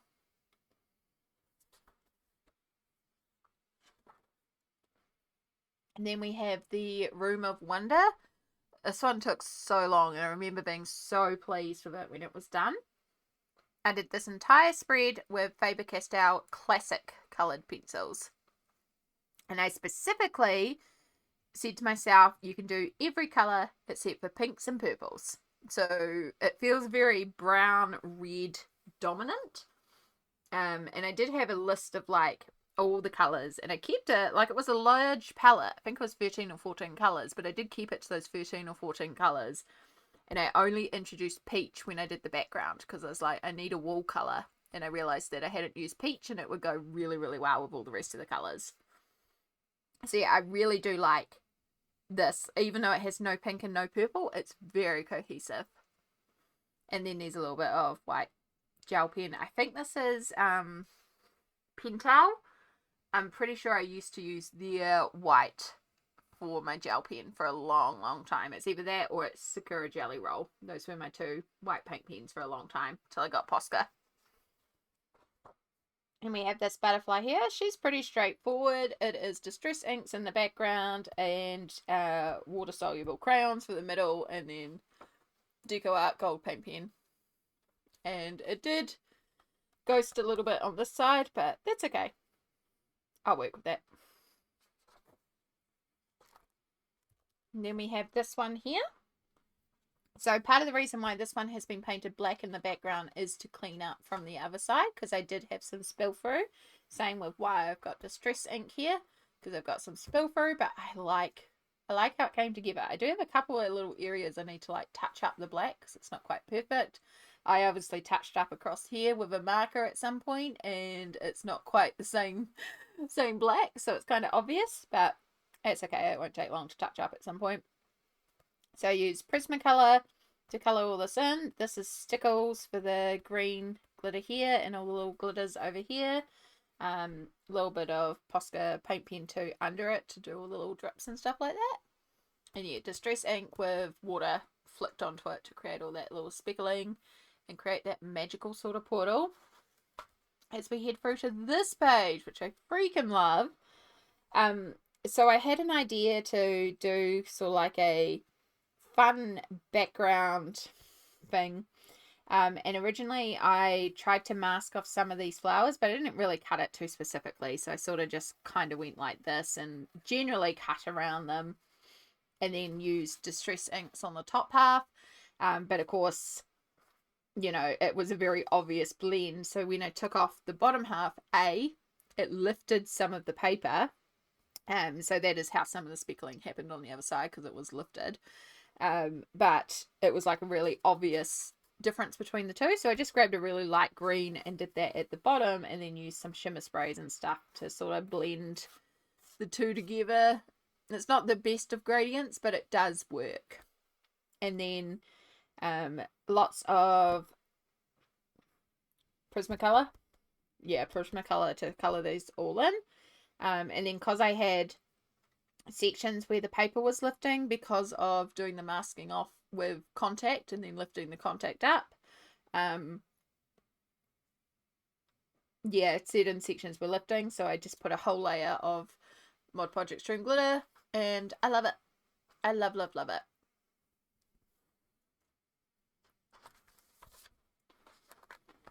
And then we have this page here.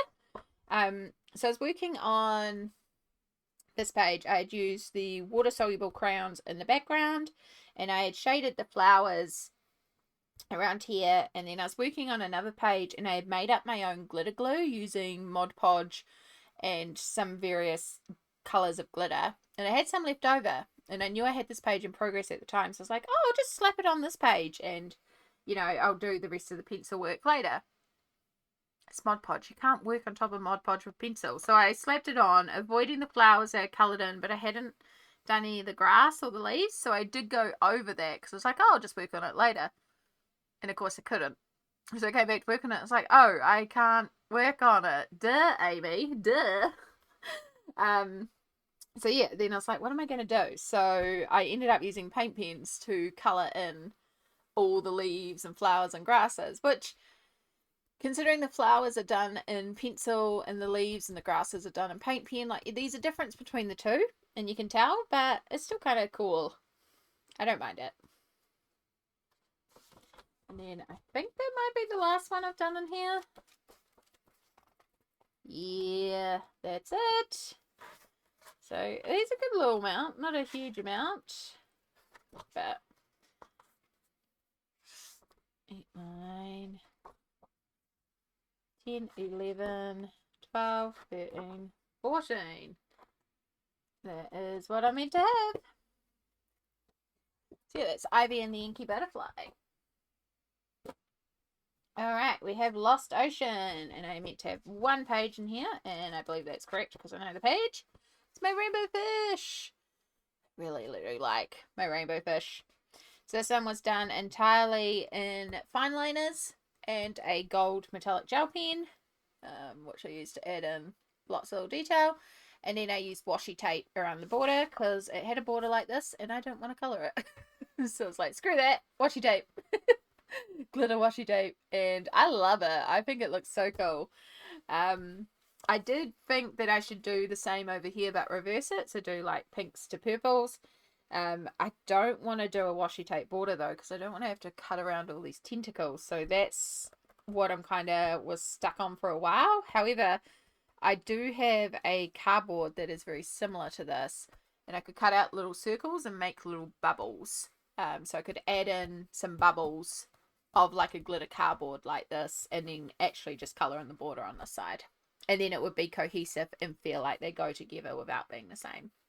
Because I feel like they need to be cohesive for some reason. I don't know.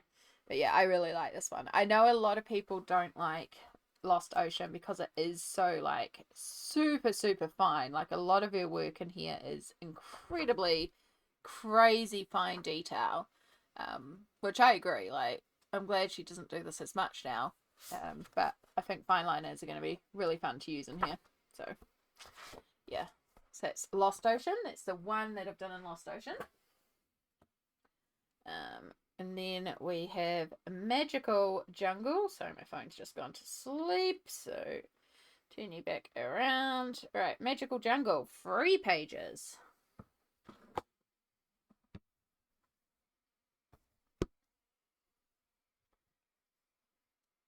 There's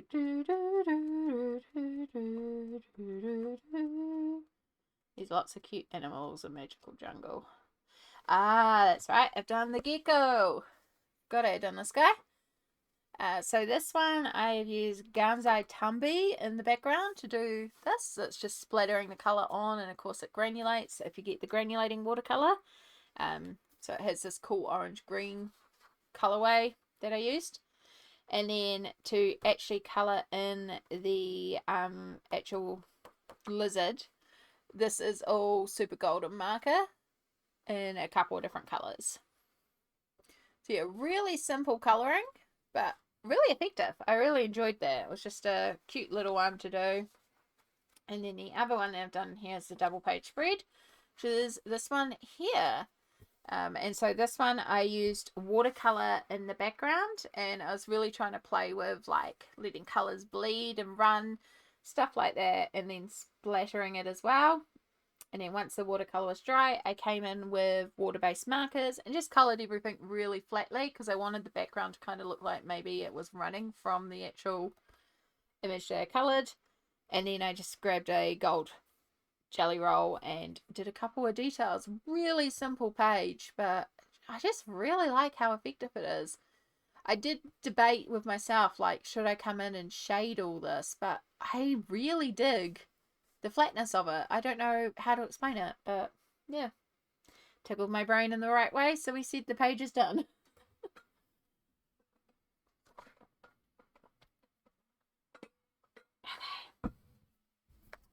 That was Magical Jungle. And then we have Magical Worlds. This one is really straightforward.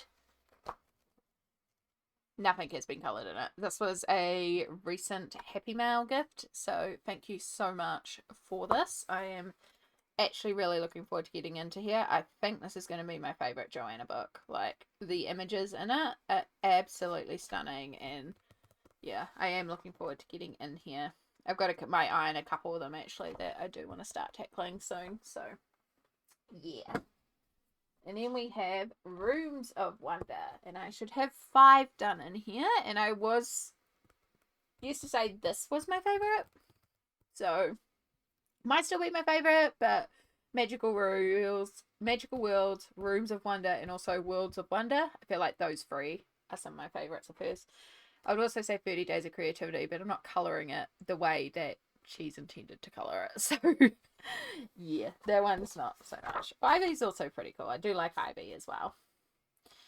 So we'll start at the back because I know the very last page has been done in here, which is the key. So one day I do want to go in here and write over the end in silver. And I always forget that I keep meaning to do that because it needs it. It's like the Prismacolor hasn't covered it up enough to hide it, but it does need something more. So I used Prismacolor to colour the key itself. The background is watercolor in here into distress ink out here with some shimmer sprays splattered on top. So yeah, that's a really cool way of, because it's hard to sometimes get the distress inks right up close. So I played with using watercolor up close and then spreading it out into distress inks. And it does work well. I just needed to choose some better color matches. Yeah, I do like it. It's very simple, but very fun and effective. And then we've got the cog page. I do need to go over this background because you can see it's a bit liney. Not the best. My black marker for the background was not the best. I did use a paint pen for most of it in here, but it was starting to run out. So then I started using a different black marker, and yeah, it went a bit streaky. But I do have a super wide black Posca now that will be really good for filling out the rest of this, and that's what the inner black in here is black Posca. So yeah, one day I'll come in here and go over the black, but I'm still counting it as done. And then for the elements on the page itself, this is all done in the Color metallic pencils, and then a little bit of super golden markers as well. So it's just playing around with the metallic sets and seeing what they look like. It's nothing particularly like fancy smanchy, but it was fun and it did the job, and I actually really like it. I like how metallic it looks. It will look a lot better once the black is gone over again. But I'll do that one day. There's a lot of my colouring books where I need to go in and do like a black border or a black frame or fix up the black. It's just something I don't really like to do. I'll get there eventually. I do like this page. This page is really cool. I was playing around with watercolours for this one, and yeah, some of the watercolours like spread everywhere, so that's why I applied the acrylic paint background. It's not the best acrylic paint background, but it's okay. It's still really cute with all this. So I was trying to shade with the watercolours themselves. I did use some paint pens and Stickles glitter to add in details. But yeah, I really like this page. I keep meaning to come in and do this page and just do lots of bright, colourful clothing because I think it would be really fun to do that. And then I know that there we go, these two pages. So this was, I believe this is actually another buddy with Jess from Colouring Bumblebee. I believe it was Jess I buddied with. And we did the craft room page. I love the craft room page. I don't like my approach. And now I know why. Because when I did this, I was like wanting to replicate my apartment at the time, which I don't have themed coloured furniture, but I did have a lot of green and gold and black and white, and I was like, oh, okay, I'll take that like green and grey of my desk area and make that the theme of the room, and then, you know, all the items will be rainbow like my place. And so I did that, but then it just looked really, really cold, and that's because of like the grey of the window, the walls, the grey of the ground. Like, it is very cold. I don't mind the green, but this is just cold. And I should have done more like an off-white up here, because the rainbow is very bright and colourful, but this grey just kind of dulls it right back. So that unfortunately was the wrong choice. That did make me really sad when I finished a page and went, oh, it actually just feels really cold. Even though it's full of bright rainbow happiness, it just feels cold. And that's because of the grey. So yeah. Bad call there, but that's okay. We live and we learn, and I still am really proud that I did get the page done. It's a lot of polychromos. It's all polychromos, no base. Yeah, all polychromos. A little bit of paint pen for highlight. I used to just do all pencil pages all the time, and I don't seem to do that as much anymore. I should do that again. Rooms of Wonder by Johanna Basford. Then we have World of Flowers. Now, I have said multiple times, I am not a flower colorist. I am not a fan of coloring flowers. I am still shocked that this one is in my collection. There is a wildflower book coming out by Johanna. I am very, very confident I'm not going to be into that one. I have World of Flowers, and it's saying I've done one in here. I thought I had done two, but maybe I've just done the one. Yeah, I got this because it was a bundle. I got this with Worlds of Wonder, and it was basically I got this book for free. So it's like, okay. And I've kept it because it is cute. I do like it, and occasionally I get in the mood to colour flowers, but yeah, I haven't gravitated to this book a lot. But I do love this page. This is my favourite. Like, it's the only page in the book, but I think it would be my favourite. I love it. I really, really love it. And again, I think this was another Colouring Bumblebee buddy. I think this is another Jess buddy. We did a lot of buddies when we first, like, Jess was my first ever buddy, and we used to do a lot. We used to do a buddy a month, basically. back in the day, and now we're both very, very busy, but we still do. We did a buddy last month. Like, we still regularly do buddies, but yeah, I just find it funny how much of my early collection has a buddy with Jess in it. So yeah. But this one is Distress Inks in the background and then Prismacolor.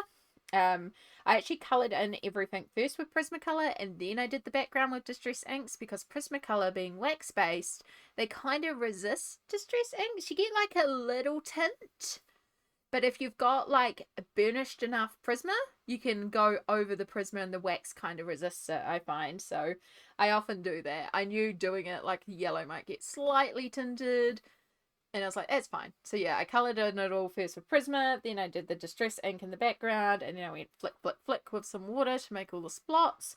Added in a couple of stars. I was getting much better about doing a lot less stars here, as you can see.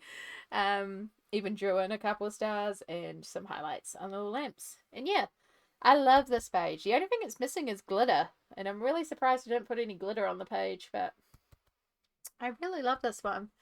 Yeah, maybe I should try and make a point of getting in here, or maybe I should add this to that. If you haven't coloured in it by the end of the year, get rid of it. Though I do really like a lot of the pages in here. For someone who doesn't really like to colour florals, this is the kind of floral book I could see colouring when I do want to colour florals. So, yeah. And then we have Worlds of Wonder. And according to the list, I have 4 in here. So I have this one here, which is, funnily enough, so again, Jess colouring Bumblebee. The way that I met Jess, I was very nervous to reach out to the colouring community. I had been colouring for a while at this point, but I hadn't done any buddies, and I was very nervous to reach out to anybody. And then Jess did a thing on Instagram where it was like, they were colouring this page and did anyone else want to join them in it? It was like a hashtag. So it wasn't like you messaged and went, hey, do you want a buddy in it? It was like, I'm doing this page, you should colour along and do it too. And so I did, and then because I did that, I felt okay to message Jess and go, hey, do you want to actually like buddy on a specific page? So yeah, that was really cool. So yeah, this was the first ever one I did. And I love it. It's a kitty cat, and it's florals, but it's kitty cat. So this is Polychromos for in here, and then Distress Inks for the background that I've gone splatter, splatter, splatter with some water, and also some gold Kaisercraft shimmer spray. And then I've also stuck down a bunch of sequins in the background too. And I am amazed that those sequins are sticking in place. There's just one loose one in the gap here. We've only lost one, so I can't tell you where that one that's loose has come from. But yeah, I really like my little kitty. And then we have this spread here. This is another nibbling colouring page. I was colouring something and they asked to colour with me, so they wanted to colour this one. I was like, that's fine. So I started colouring in this one, and then they wanted to help me on this one, so I did a little bit on this one, and then back and forth, and we spent about an hour, and then they were like, the page is done. I was like, okay. Part of me was a little sad when I chose this page because I really did want to colour this. I thought it was cool, but also it was really nice to colour with the nibbling. This is the eldest nibbling, and this was the first time that they asked to colour, and they sat on my lap for an hour. And this was when they were very, very little, and they were not someone that could sit for very long, and they sat for almost an hour colouring with me. So very, very special, and very cool to have in the book. And then I have this floating island here. So this one is another Faber-Castell classic colour page. I think I wasn't feeling well, and I just decided to colour this one in bed. So I took them to bed and just coloured this. And then later on I added in the background using Distress Inks and a cloud stencil, and then a little bit of Kaisercraft shimmer spray on top, and there's some paint pen on the fish wings there too. And I think that's, oh no, one more. Oh, we got the shark. This is another one I did at the same time I did the gecko or lizard. And so this one again is the Gansai Tambi granulating watercolor in the background. and the Color metallic pencils to colour in the shark, and a little bit of paint pen and super golden markers for like the silver is the super golden and the red is the paint pen. And yeah, the watercolor I really, really like because of the red and the blue. Like maybe the sharks had a little bit of a shark attack. There's also a little bit of glitter. That is Stickles glitter gel that I just finger dabbed into the background. As you do. And that is the last page there. So, oh, no, it's not. We nearly forgot the big one. Oh, I can't believe I nearly forgot this one. Wow, I think we'll do a count up in the end. But yeah, we've got this one. So this one was done with the Christian color along. I started following the color along, and then partway through, I just stopped and did my own thing. I really do like how the crystals are and this. I've always wanted to the reason why there is quite a significant gap here is because I do kind of want to carry on and turn it into a double, and I do know how I would illustrate it too. Like, it's not hard to merge these two pages together. I just need to take this little piece and create like a little downhill here and just join the cliff up to here and just draw another one of those little stands here and then make it so that the grass, like it's rock but then it's grass, and then the hardest part would just be doing a quick sharp down for the hill here. So yeah, it wouldn't be hard to convert this into a 2-page spread, and I feel like it should be a 2-page spread, which is why there is this gap here. And this is Prismacolor, so I should be able to match it if I want to carry across and turn it into a double. But yeah, I do really like, I was so glad when this was done. This is another long-term whip that was sitting there for ages. So really, really nice to get that done. Right, let's just check we haven't missed any more. We've got shark, that's 1, 2, 3, 4, 5.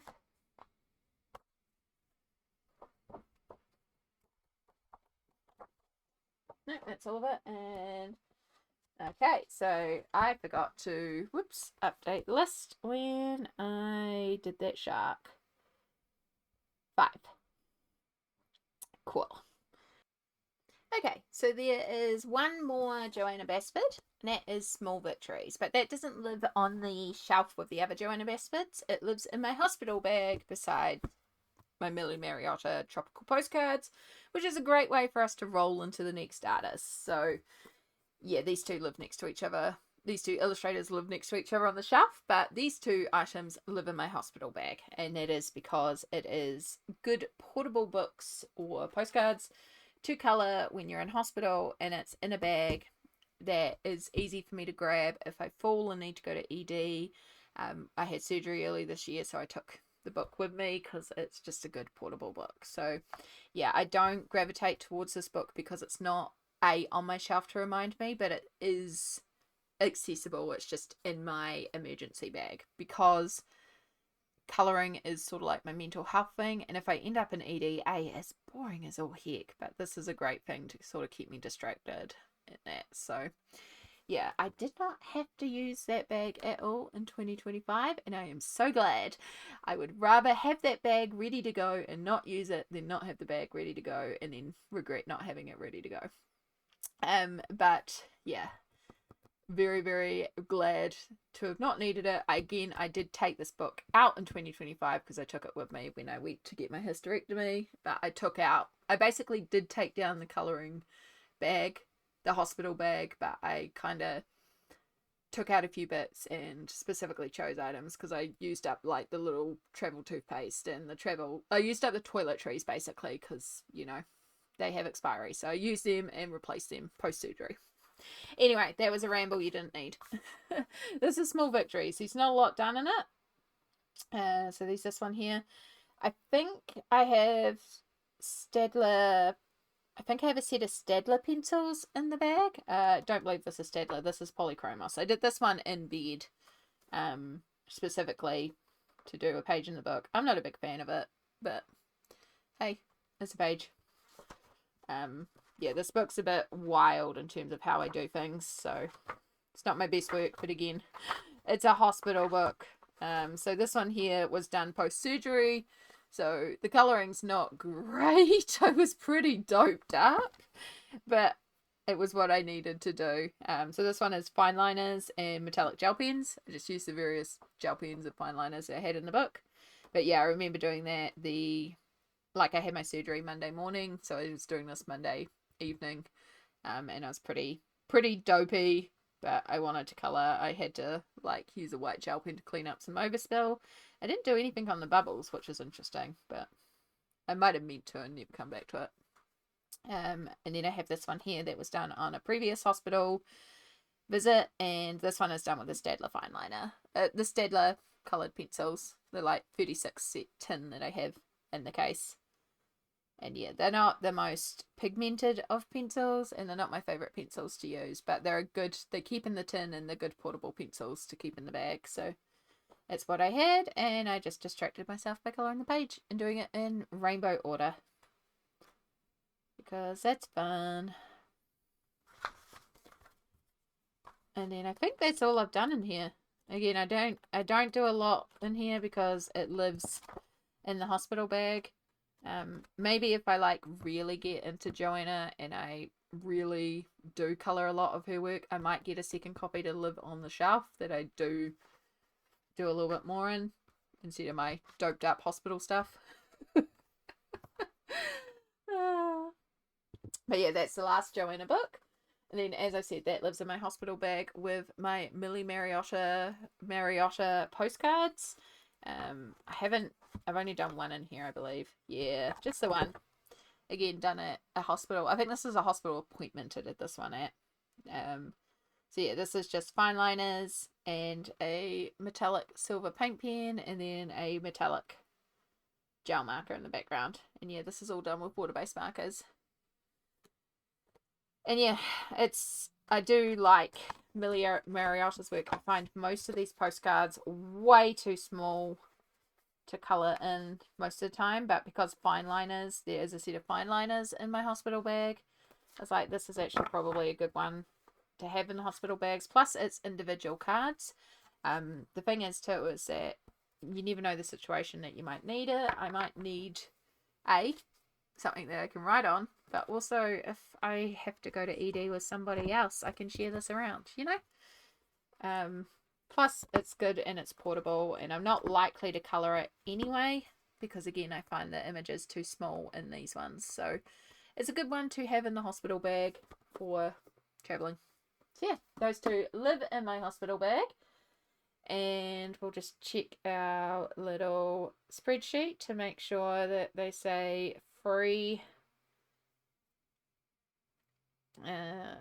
That'll be down the bottom. Yep, free in one. And now we are into Millie Marotta. So keeping with our alphabetical order, the first one on the list is Animal Kingdom, that just has the one. So I don't have a huge amount of Millie Marotta. I also don't feel the need to go and get out every single Millie Marotta book. I'm quite happy with my collection size. If I did get any more, I might look at getting Precious Planet, but yeah, I don't really feel the need to have more Millie Marotta books. I feel like I've got a good amount. So this is definitely an early one. I believe I found this second hand, so that's why I've got this one. And I have my turtle page. Yeah, this one was interesting. So I had a lot of disasters while dealing with this page, so much so that I actually had to stick 2 pages together. Not because of the bleed through. I can work through bleed through, but I had newsprint under this while I was doing this background, and splattering all these inks and stuff everywhere, and I didn't realize that there was actually black acrylic paint on this newsprint that just spread everywhere on the back. So that's what ruined these 2 pages. I wasn't too worried because the next page was leaves, like these big giant leaves, and I wasn't particularly interested in colouring it. So that's why I actually cut out sections of it, and then I shoved a glitter card in between, because it's like, that will be fun. But I did silly use a Mod Podge matte to seal this down. I should use Mod Podge gloss or Mod Podge glitter to keep the card as glittery as it was. So it's a bit dull, but hey, it's okay. And again, I used a paint pen just to colour in the rest of the tortoise, and some random stickers to fill in the background. Yeah, this page is like a very eclectic page, but it was fun. You know, have fun with your colouring books. Cut into them. Why not? I might not have coloured this if I hadn't have done that. So yeah, that's the only one I've done in Animal Kingdom. Alright. Next on the list is Island Escape. And in this one, we've done 4. So the first one I have is the little bird. And this has been done with gouache paints. Holbein gouache. The background is watercolour and iridescent watercolour. And then this is all done in gouache. Now, I'm still learning a lot with gouache, so it's not perfect, but like I'm pretty pleased with what I did manage to achieve. I was taking inspiration from the tui bird here in Aotearoa. I love the colours of tuis with the beautiful like blues and greens and browns and a little bit of whites. I just think they're a beautiful colour combo. So I was taking inspiration from that. This probably is a specific bird. There's usually like a thing at the back of the actual creatures. I don't know what is what. Although apparently I was just recognizing some of the names of stuff. But yeah, I don't always know what's what, so I just did a bird. But I do like it. And it's shimmery. This was in my painting era of 2025. Because I also have this guy. I love this one. This one still speaks to me so much. So again, watercolor and iridescent watercolor for the background, and then acrylic paints for all the branches and the snake. And this has also got a metallic acrylic paint in it, but mostly it's just matte acrylic paint, and Kaisercraft shimmer spray for all the gold in the background too. I love this one. This one, like, just sold this on me. I did change the pattern of the snake because when I did the base layer of the blue, I lost all the detail on the snake, so I just made up my own pattern for the snake. But I still think it works. Like, I like it. Yeah. It was so fiddly doing all these little leaves, but it was worth it. And then according to the list, there should be one more in here, but I don't remember what else I've done in here. Oh yeah, my little crayfish lobster. So this one is Distress Inks for the background, and then just Prismacolor for the lobster. And I did the same thing that I do sometimes, where I colour in the creature first, and then I go over the thing with the Distress Inks, which does slightly dull down the colour of the pencil, but Prismas, it does resist a lot of the Distress ink. So yeah, and then of course there's a little bit of water spritzing to make it speckly, and it barely bleed through, which is really cool as well. Yeah, it's been a while since I've done a Millie. I should do another Millie. This is what happens every time I film the complete collection tour. I'm like, oh yeah, I haven't done that one for a while, or I haven't done that one for a while. Alright, next up is Secrets of the Sea. I love ocean creatures. This is the one Millie that I specifically wanted. And I don't know what it is, but every time I colour in here, I don't like it. I almost want to unhole it and then get another copy. And just be like, this specific copy's cursed. Let's get another copy and try again. But also, I don't do that. That just feels wasteful. Like, yeah. So, according to my list, I should have 3 in here. So, I have this horrendous one. This was me trialing out some water-based markers and a massive amount of bleed through, which again isn't an issue. I can work with bleed through. But yeah, I don't love it. I used some water-based markers, and then I used some glitter gel pens, and the gel pens spread everywhere, and it's just very meh. I did think about pulling out all my stickles in all the different colours and just going over everything in stickles. You can see I didn't even finish this one. That's how meh I felt about this one. But I learnt that I don't like this style. I like this style with a bit more detail. I don't like the big empty spaces unless I'm painting, which is also another thought I've had, is that I just come in and paint over this page, which is also valid. And then another disaster page is this one. Again, it's not bad. It's just yeah, I was like, oh, what happens if I colour in the whole thing with paint pens and just do it like it's a patchwork quilt? So I watercoloured the background and then went over it with the paint pens and different types. I was like, it's cool. I don't really care for it, you know? I won't do it again. I did it once to try it and I won't do it again. Yeah. So I think that one bled through like crazy too, but we just have like shell patterns here, so. And again, I can still work with that because I can just work with purples on this page or something. I don't know. But yeah, not a big fan of that one either. The only one that I sort of like in here is my little penguins. That's the only one. Yeah. And this one's cool. And this one's just pencils and then like an iridescent watercolor in the background.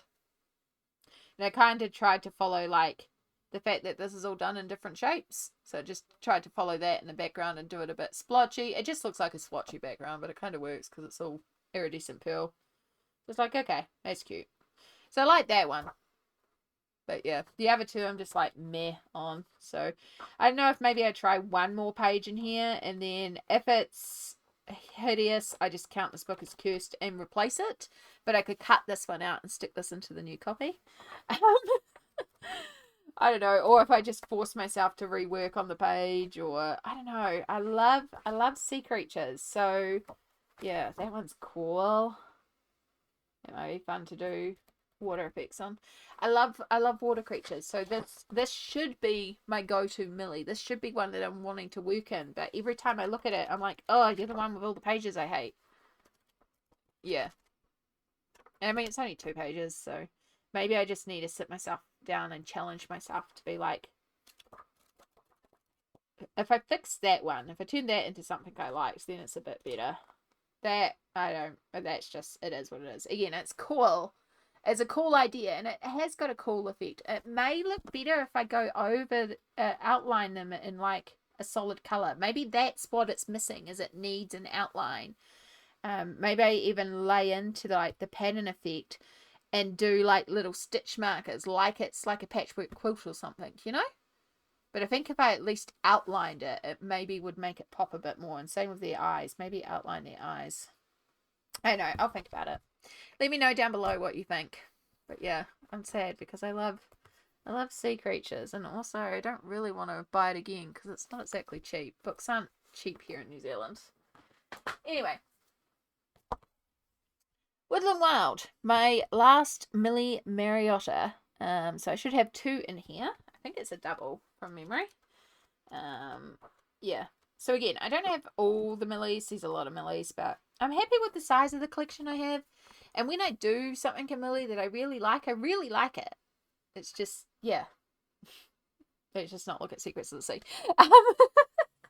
So yeah, this big double, I love how this turned out. So this is once again Prismacolor, with distress ink in the background. A little bit of paint pen to do a little bit of highlights.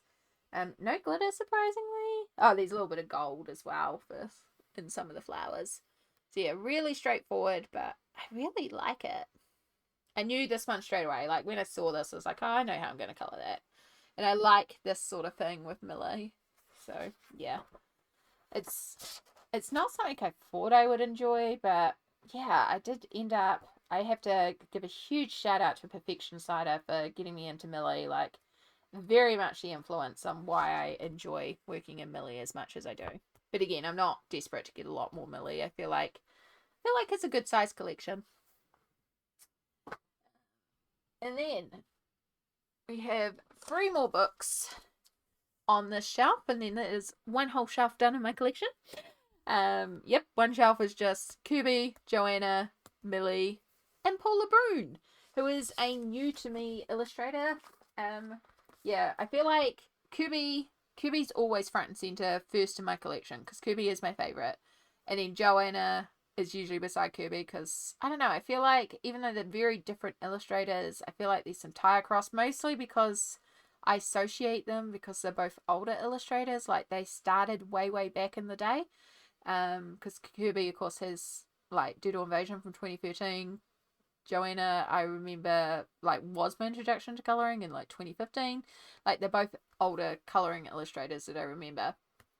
And then from there, because we've got Johanna, I feel like Millie goes next to it in terms of nature, and then I feel like Paula Boone slots in here as another nature illustrator. I don't know, it makes sense to me logically, but that's how the shelf is set up. So yeah, I have 3 books by Paula Boone, and I have done 2 pages in each of them, aka a double page spread in each of them. This was a new to me in 2025 illustrator, and actually an illustrator that I am surprised I enjoyed as much as I did. Like, I was very, very lovely blessed with some happy mail of these books. And at first I was like, maybe I shouldn't have put those books on my wish list, because that's the kind of thing I don't really like to do. It's a lot of flowers. There's some cool sea creatures.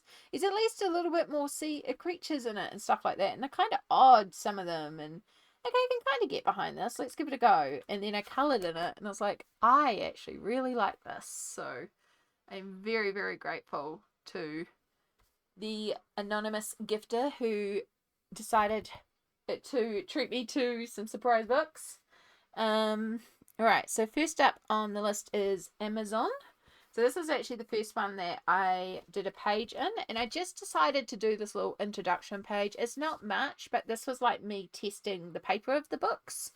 And so I just pulled out Gansai Tambi and my iridescent watercolors, and just did a very simple background with the 2 of them, and then just a little bit of polychromos to shade it in the plant.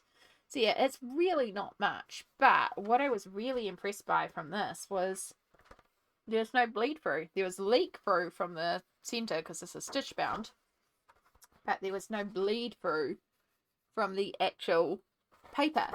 So I was like, oh, okay, this paper's going to handle stuff. Awesome. Let's get into this. So then I got Animos de Bus. I apologize, I don't speak French. I'm butchering. I know. I barely speak English. But I did this double page spread, which I love. So this is not a double page spread, but I did tackle this as a double page spread.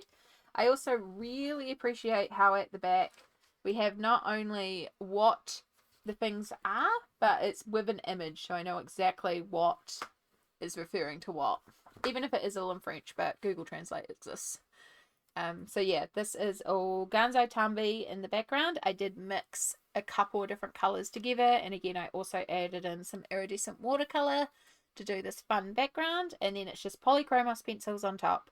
No glitters, no Posca, just polychromos pencils on top of a watercolour background, and I freaking loved it. Like, I really enjoyed doing this page, and so I definitely want to do some more. I think there was even a couple that I was looking at. There's a water one in here too, and I was like, ooh, like I love these deer in the forest. Even like some of the flowers in here, like this one here, there's something about that just really called to me, because I was like, oh, I could do like, you know, not the full background, but just a section of the background and splatter it out and then colour the flowers and the little strawberries and the little caterpillar. So yeah, something about it. I don't know.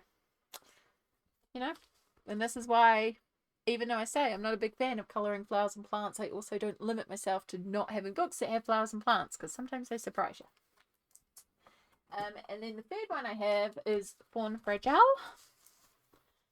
And I've also done, again, I treated it as a double page spread, but it's not actually a double page spread. I realised in the middle of colouring it, but that's okay.